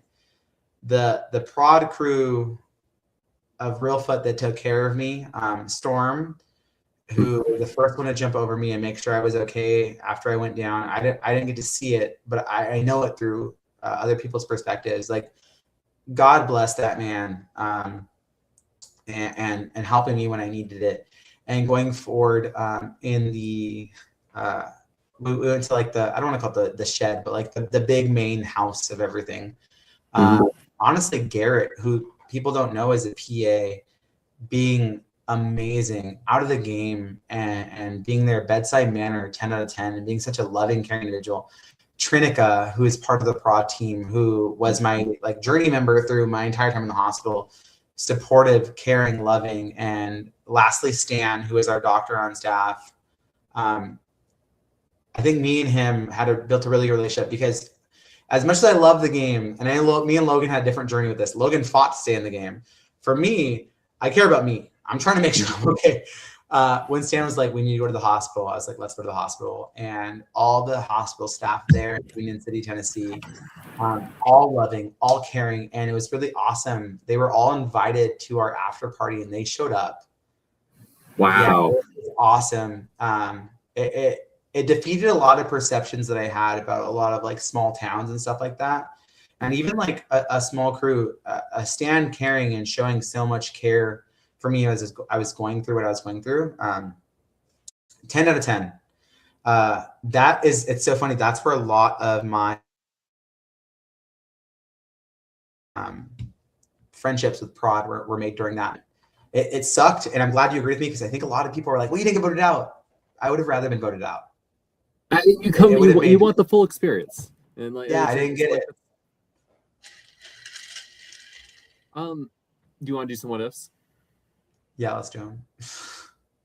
Let's say you're not medevaced, you lose the challenge, and Mary Ellen, Danny's immune. If there was someone you could probably get voted out instead of you, who would you have pushed for that round? I would have pushed for Mary Ellen, just because it's blue. Again, I think I'm confident in that moment based off of my threat to them, but my threat was fully in my mind based off of one round. How do I get myself one round further? And then being knowledgeable that I have to win out. And again, I can't wait for the episodes to come out, because I go to Rafa and I tell him, I realize what my role is at this point. Unless I win out, I can't win. Yeah. If I can't win, let me help you win. Let me help the people I want to win.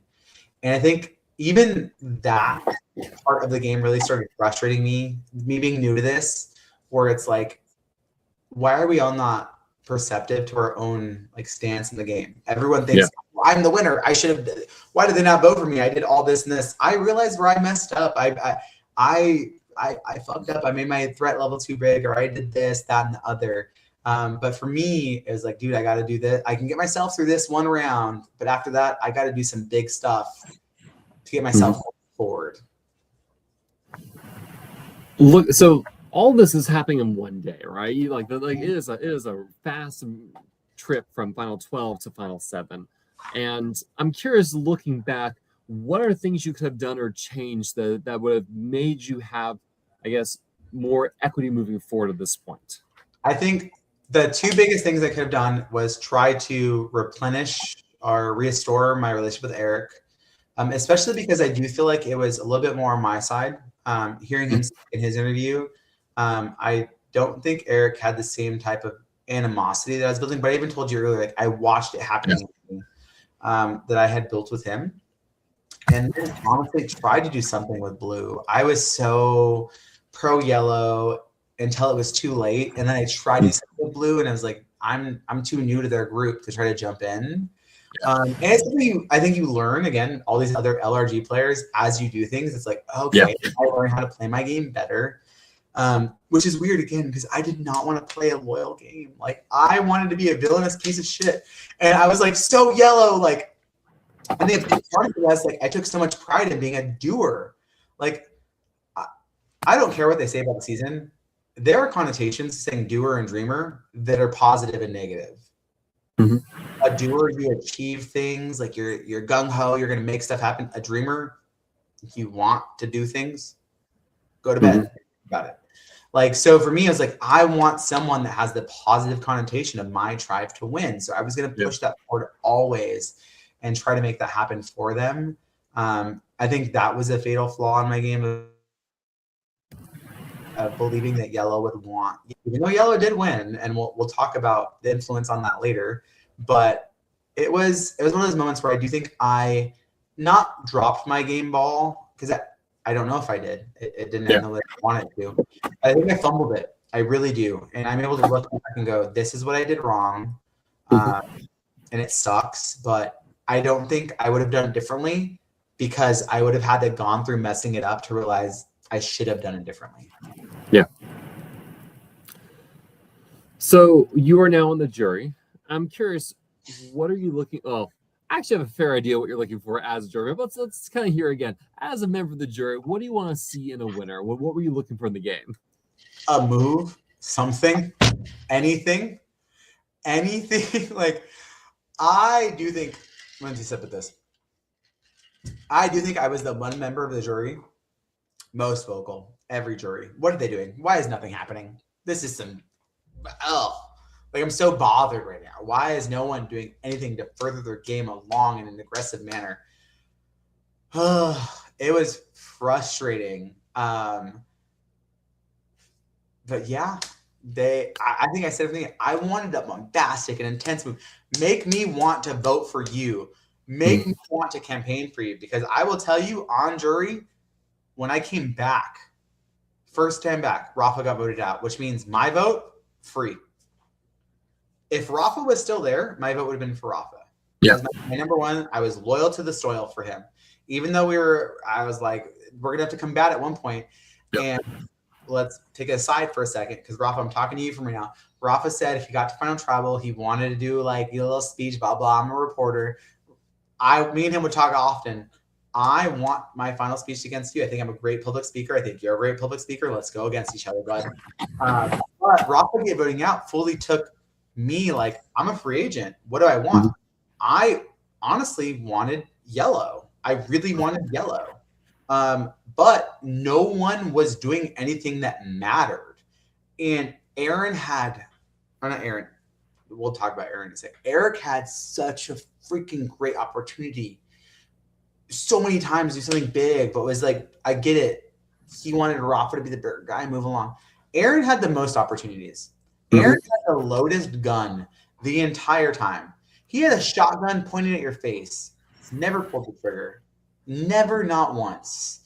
I was looking for something big, something grandiose, something that we would all go like, oh my gosh, because we had talked about season 14 and how great it had been, all this awesome stuff we had done. They didn't do any of that. Where were they? It's like when you walk into a shift of your job and you're like, they're clocked in. That's it. So, with looking at the Courtney, Rafa, Eric, Mary Ellen votes, anything stand out to you for those? Well, let's start first. Rafa, it sucked. It was like watching your own guy get sent out the plank at sea. It sucked. Eric is so long-winded. I love that man. Before I talk shit about him, I do want to say something nice about him for a second. Eric is, so I'm someone that doesn't ever want children. The most admirable thing about him is him as a father. He has a trans daughter and is so unbelievably supporting and loving and caring. And he would ask people that were on cast that were part of the community, how could he be a better father?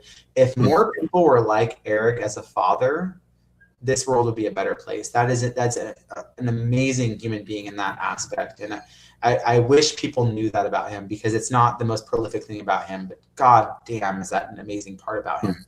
But play in the final six, Eric. You fucked up your whole game for me. You would not get you and Rafa further when Rafa was literally pitching you the best idea. And yes, that's coming from a Rafa supporter at that point. But like, dude, you could have done more. Then the Eric vote after, why are you shocked? I wasn't shocked. You're absolutely next to go. Bye, next. The Mary Ellen vote. Again, my number one person that dislikes me, Danny. I was shocked that people were mad at Danny for getting rid of Marilyn. That blows my mind. Yeah. She was the absolute winner in the Final Four. I will tell you, on jury, everyone was going to vote for her. no matter what if she got there. How can you fault us for doing that? You were playing to win the game. The thing is like we're trying to play this game of like loyalty from afar. If you were there, you would have done the same exact thing.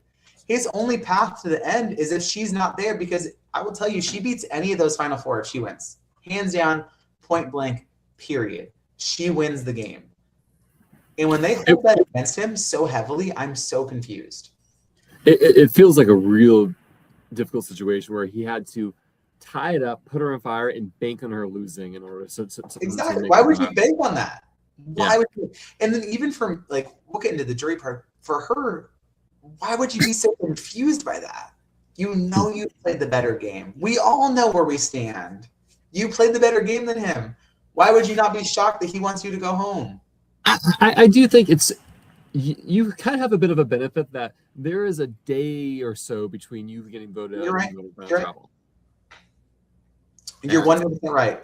I had time to process stuff. I honestly had a lot of time to process stuff alone. Where I had brought this up to someone in a jury. You guys had to process it still in front of each other in a jury.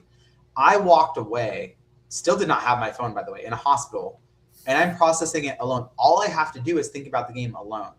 So I'm able to reflect and look back on things I've done wrong, things that I can see from outside. So you're accurate in that, where I can understand better her being frustrated. But for me, it was like, I don't know if she was naive to the fact that she was playing the best game, because we all thought it. And if it was the same type of situation as me and Rafa, I would vote out Rafa, and I think Rafa would vote out me. And I think knowing me and him, we would still vote for each other to win. So looking at the final three, Sam, Aaron, and Danny, I'm curious, what were your opinions of them at that point in time, and who had the most winner? I think you alluded Sam had the highest win equity for you going into Final Tribal Council. So I wanted Sam to win. I did not think Sam had the win. In my perspective, hot take again, hope he's fucking watching. I thought Danny was going to have Blue's support. Blue gave him nothing. Blue, when we're talking at our final tribal, our final round table of the jury, it is me and Eric that are pro Sam. Everyone else is not pro anyone. They're anti-Danny. So it became, in my mind, Sam versus Aaron. I don't think Aaron deserved to win. Like I mentioned earlier, he had the loaded gun the entire time. Yeah. He did nothing with it. I think in your interview with him, you had even said, if you would have done that, you know who would have voted for you? I would have. Yeah. You would have done that. Because again, Aaron had all of the great aspects to like make a real bombastic, really intense gameplay. And for me, it's like Sam played a very underlining game. Did I think any of those three would be the three people winning the game? No. I'm sure we'll talk about what I said at Final Tribal in a second. But she was not the person that I thought would be the person I voted for at the end. But in those three, they were not going to vote for Danny. No one was going to give him their vote, which blew my mind that not one blue person was going to support their own guy, especially Mary Aaron, like I said, or all these people that he had built relationships with. It was clear Aaron versus Sam. And Rafa had said in his interview that every time someone talked, we'd pull back. My little chirpy self. So we're voting for Sam, right? Yeah, he didn't answer that right. So we're voting for Sam. So we're clear. We're doing Sam, this, that, and the other. Okay, so she did. And then I will say this. Me and Eric didn't get along very well in the end. But when he set Sam up for that alley-oop at the end, I was right there. So we saw what she did, right? So, okay, we're good. We're all voting for Sam. And the vote at the end is exactly what I thought it would be. It's what we all decided in that group. And I can't say that I made her win because I don't think I did by any means. But I do think I shifted a lot of opinion to give it to her. Because in that three, I do think she is the person that I found most deserving to win. So I'm curious, you're very pro-yellow going to the Final Tribal Council, standing on top. Had Danny done the splash move you're looking for, would that have just... Had Danny done what? I'm sorry. If Danny had done a splashing move, would that have de facto gotten him your vote? It would have done more, honestly. It would have done a lot more because I will say this. I think Danny had the best Final Tribal out of all three of them. I think Danny presented his gameplay the best. I think Danny took the most ownership other than the Mary Ellen vote. But for me, it was like, why would he need to take ownership of that? Again, I'm talking from my personal opinion. He shouldn't have to take ownership of that. I would have done the same exact thing. Take her out. That's the winner of the game. Take them out.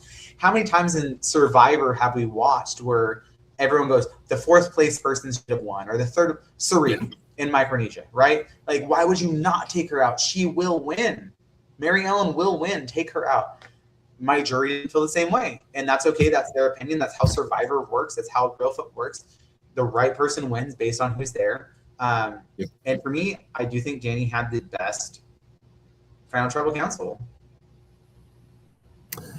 So you decide you not really a jury question. You more have a statement to the jury.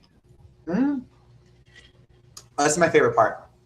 I throw my shit on Danny a little bit. So I don't have a question for them. My vote's made. I said it. Rafa said. I think Eric said too. I was already going to vote for Sam. No one's going to vote for Eric. I'm not voting for Aaron. I have a lot to say about them because they, in my mind, did not give what I wanted to see out of a winner. I wanted so much more. I wanted this intense gameplay. I wanted all this really big moves, and they didn't give it to me. That does not mean they don't deserve to win. That means what I said. The jury is all saying they don't want you to win. One of you is going to win. You got here. You deserve it. That's how Survivor works. That's how this Reelfoot works. You three got here. You are the deserved threesome we have to vote for. As I go through and use certain words to describe all of them, I use a specific word called unintelligible, which some people think means unintelligent.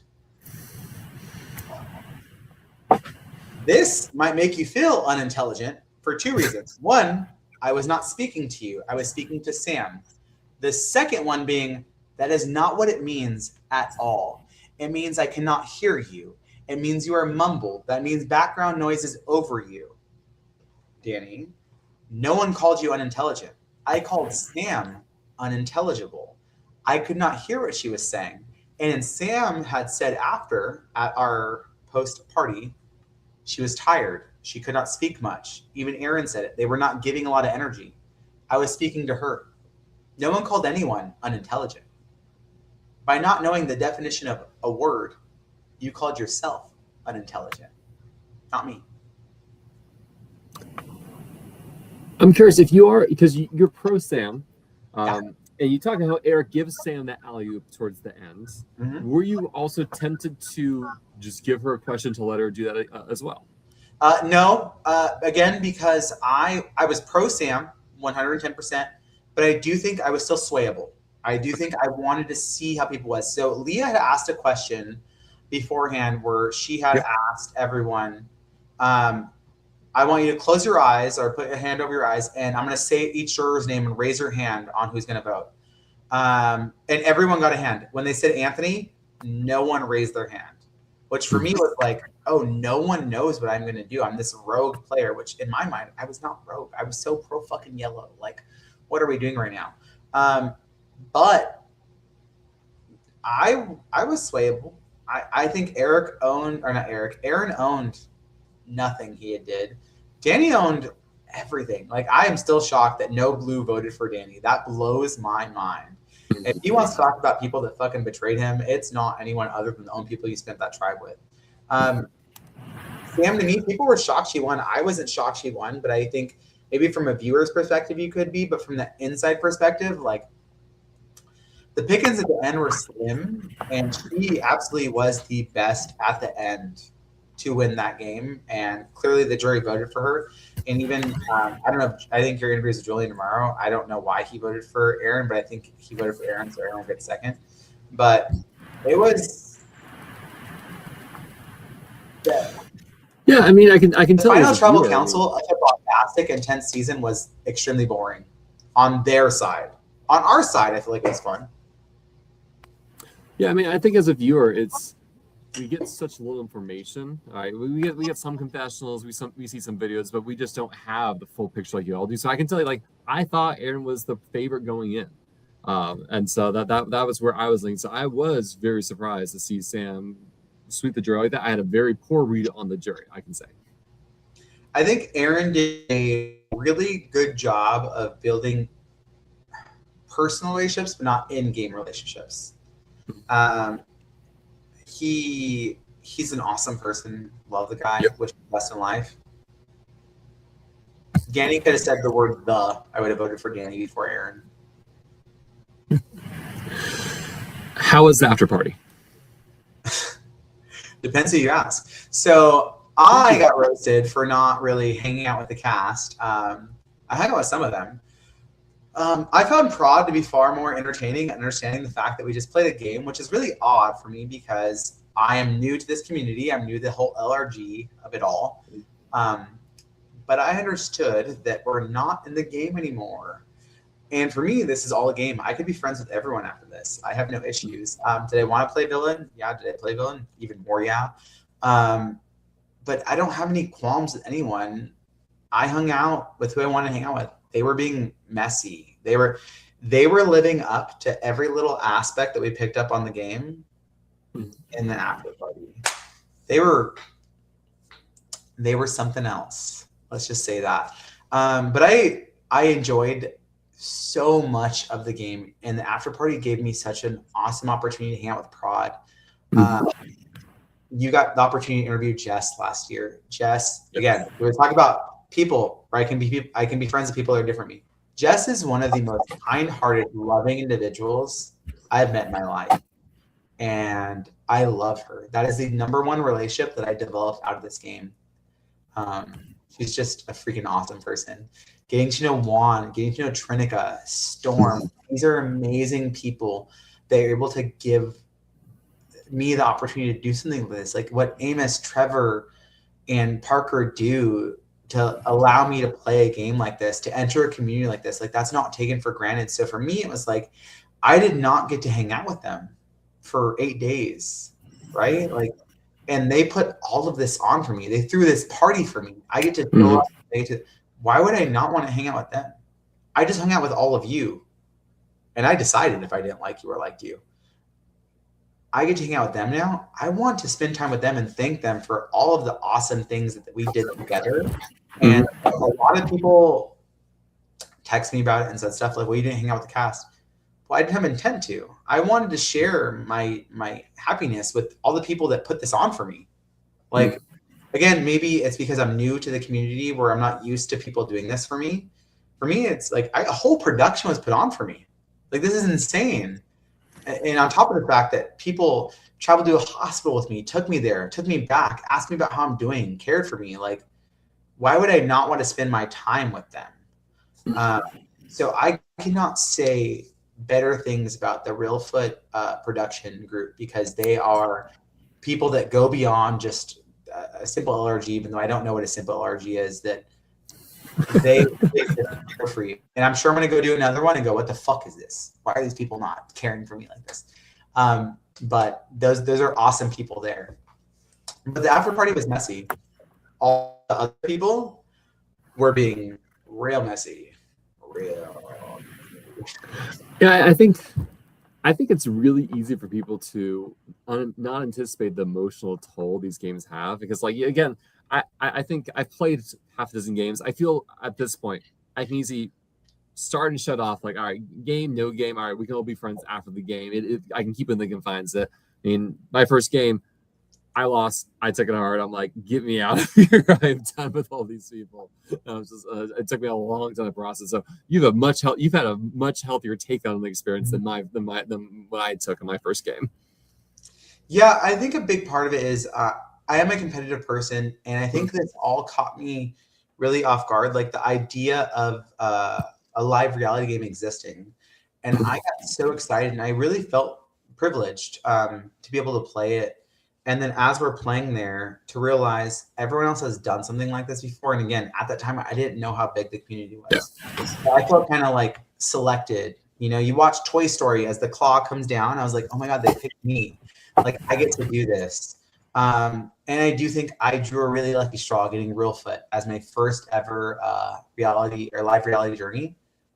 But I think one of my big strengths in this community that I'm now a part of is to step back and go, okay, I messed up at this, this, and this. I maybe I didn't deserve to win. It's okay, you know, to not go, well, if the ABC connected with ZYX, I would have won. Well, motherfucker, that's hitting a parlay that's times like 26. It's not going to happen. On top of the fact that it's a game, I don't have any personal qualms. It's also easier for me to do, and I understand that, playing the role that I played in the game. Yeah. I played a role that was very emotionally disconnected from people. I realized, you know, like, for example, the burning of the socks is to affect someone emotionally. We didn't talk about the throwing away of rice, but stuff like that. I was intending to have a negative impact on people. So I'm able to step back and go, well, my intentions weren't great, but I'm able to come out of it and go, well, I had a good time. But if my intentions infected them negatively, and now that makes their whole time a negative opinion of the game. Yeah. So after playing this game and being probably the next best thing to being out in CBS Survivor, how do you think this is going to change when you watch season 51 in the fall? How's it going to change you from a viewer? I don't know if it does, honestly. I'm still someone that wants, like, I love someone that goes hard. I want someone playing really intense. I hate to say it, but like, you think of like CBS Survivor and the new era, the very early parts of, you have kind of winning, and I don't like it. You have Marianne, Gabler, Erica, and I'm like, oh, it's boring. But then you throw up later, you have like a D, and I'm like a Kyle. I love this type of gameplay. Let's go. But that's the beauty of this community, the people that love this show or the people that want to be part of this. We all love something different about it. And I'm a big believer, and my fiance knows this because I'm a huge fan of Survivor. We do draft parties and everything. Whoever wins is the best player. And it's based off a lot of things. It's based off the season twists. It's based off the cast and everything that goes with it. So there are seasons that maybe I could have showed up on and won. This wasn't my one. I did not win. I did not play well enough to win. But I love that aspect of this game, that we are able, for the level-headed individuals in this community, to go back and go, okay, what could I have done better? Shoot me in next time. Let's see what I got. Mm-hmm. So what has been your takeaway from this experience then overall? There's other people out there like me. There is people that are this obsessed with this show that are like me. Is this awesome community out there that enjoy doing this random ass thing of living in the freaking forest for 8 days and on nothing and testing themselves socially, physically. But my overall experience, honestly, it goes back to when I auditioned, that I could do more than I ever thought of. I know it's about making it by myself, but I changed my life for this. I did everything to be able to challenge myself for this. And at the end of the day, I know people said, you know, we threw this or we did this and that. I showed up on the season. I had not one previous relationship. I tied the record in Reelfoot for immunity challenges wins. I did everything I wanted to do as far as playing my game the way I wanted to. And it was wrong because I didn't win.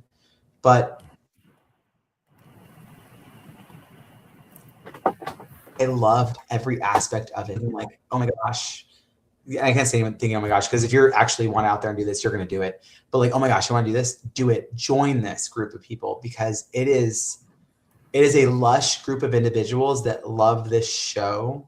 They're trying to recreate it. And for the right people that make it in, it's so much fun. I think of the prod people I knew, like, this is an awesome community. I have made friends that I can't get rid of. And the hard part is, I'm saying that as I know my name has been dragged through mud in a couple other interviews, and I have no reason to drag their name through mud. We're playing a game in my mind. Let's play a game. We can play Monopoly. I'll whoop your ass, but you don't got to hate me about it. It's okay. Oh gosh, I'll play Survivor any day over Monopoly. Like, let's have a conversation about it. But honestly, my takeaway is I had the time of my life, and it was a blast. Do you have anything else you want to talk about the season before I get into some wrap-up questions?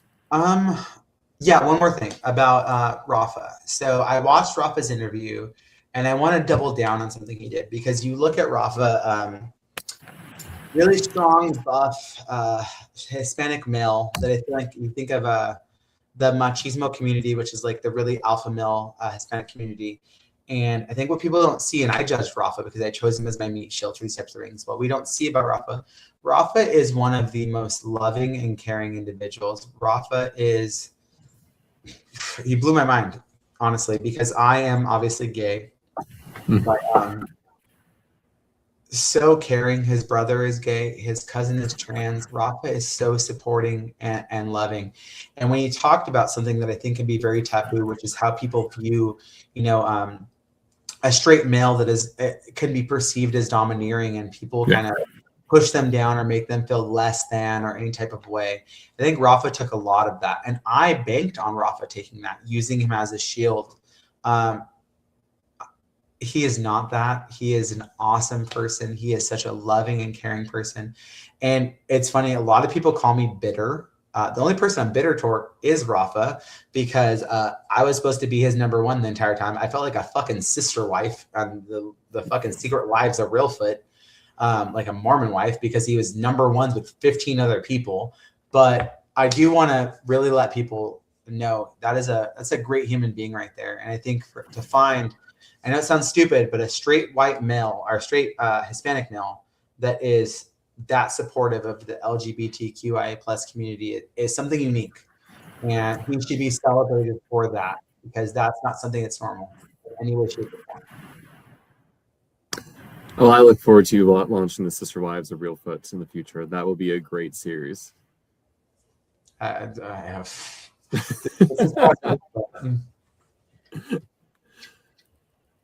All right, so final questions for you. Rapid fire. Here we go. You know what's coming.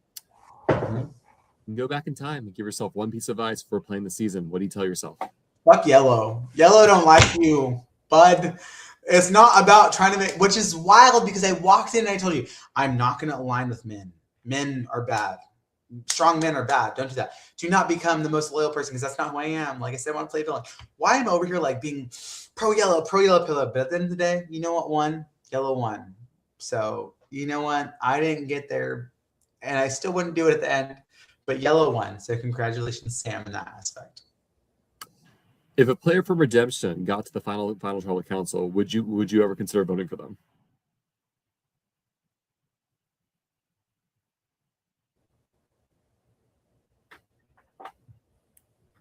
You cut out. If a player what? If a player who came back from Redemption and got to the final tribal council, would you ever consider voting for them? No. Okay. What was your favorite? Wow. What was your favorite challenge? My favorite challenge overall was pre-immunity. I think it was pizza. No, my God. It was when I got not moonlighted. Oh my God. Eclipsed.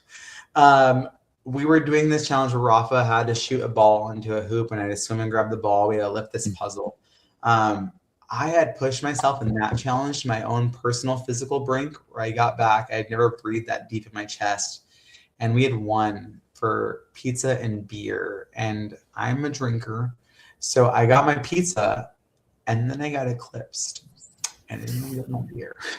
I got it later, but it was one of those ones where it's like, I got to see myself push the body that I created for the last 6 months or a year into the body that can do something different that I could never do before. So for me, it was like a oh shit moment where it's like, I am capable of doing things that I never thought I could do. What was a favorite moment at camp for you? At camp? That moment with the six of us, me, Rafa, Eric, Danny, Vito, and Joe, just talking and hanging out. It was something different, interesting. It's like the game left there for a little bit. I do think those are some of the more mature players that were left in the game, in which we're able to just discuss life, or the game left for a brief moment, and just able to enjoy each other's company and be like, I like you as a person. It's not gameplay at this moment. Who do you wish you had an opportunity to work with but never had a chance to in the game? And I imagine they might be a blue player, but maybe not. It's Joe. I loved her so much, and I hung out with her at the after party. We talked, but she was so insulated with blue, and I was so pro yellow, which could have been our vital flaws in either ways. But again, awesome human being. I think of my favorite Survivor players that have won: Parvati, Natalie, and Kim. I love a powerful woman. I love a at the end of the day, we live in a world in which women aren't able to be as powerful as they should be, and she is just a domineering, such enjoyable, powerful force, and I loved her. Who surprised you the most out there? Ooh, are we talking about like when we first walked in to like the end? I'm gonna say Sam. So I saw Sam when she walked in. Sam was done up, looking beautiful. Again, makeup. I don't know why she did makeup knowing out there.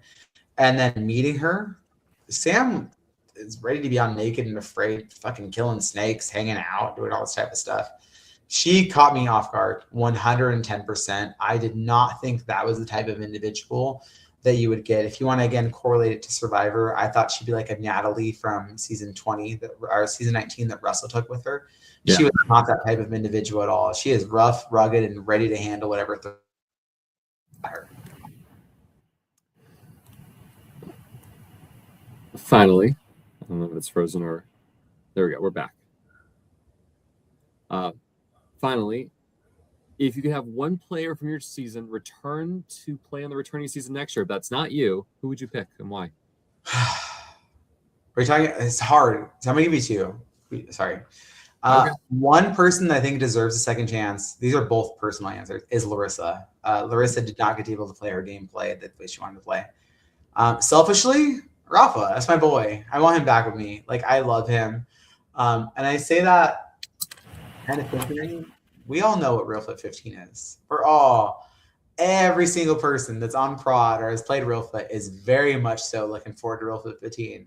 The gameplay has already started. Everyone's trying to get on the season and wants to know what's going to happen. I hope I'm there. I hope both of them are there. But if anyone watching thought Reelfoot 14 is going to be something, 15 is about to be something. Do you want to lay down any predictions? People that are going? That they could be predictions people are going, predictions how the season's going to go, whatever predictions you want. Because I really love, there are 14 seasons of people in this. This is 11 years of people that have done this type of gameplay, and people that have played literally almost 10 years ago. That's insane to me. And they want to come back and do this season. I think Larissa should come back. I can see Danny coming back. I can see Rafa coming back. I can see Aaron coming back. I want 15 to be a showcase of something great. I love Reelfoot so much. It has been life-changing. It's been game-changing. In my heart of hearts, I think I'm there. I do. I love what I got to do. And like I had told you from the very beginning, my journey never ended. I didn't get voted out. I didn't get to have the conclusion. My bookend, it got moved forward. So let's see how forward we can move it. Well, Anthony, thank you so much for taking the time this evening to talk with me. What's next for you in the near future? Work life. I don't know. I signed up to hopefully play some other LRGs and see what happens. Hopefully Reelfoot 15. But honestly, what's for me is I am so grateful to be part of the LRG community. I did not foresee this community being as accepting and loving, because I'll be real, when I left Reelfoot 14, obviously being a villain, I got a lot of discourse and people not wanting to bond with me, but outside getting a lot of people that want to speak with me and talk to me. Like, this is so exciting to find this new group of people moving to a different city that I've never been to before. And finding friendships through this has been beyond exciting. And I am so excited to be a part of this community of people that are obsessed with the types of things that I'm obsessed with. There are dozens of us. It's amazing. Well, Anthony, thank you so much. Thank you, everyone, for tuning in. This has been another episode of the Live Rally Game Podcast. There is plenty more Reelfoot content to come. Tomorrow, 5 p.m. Central Time, I'll be talking to Julian, the 9th place player, who is the master of reading all the directions on all the idols now, I am assured. So get excited for that. Thank you so much again, Anthony. No problem. You have a great rest of your night. Thank you.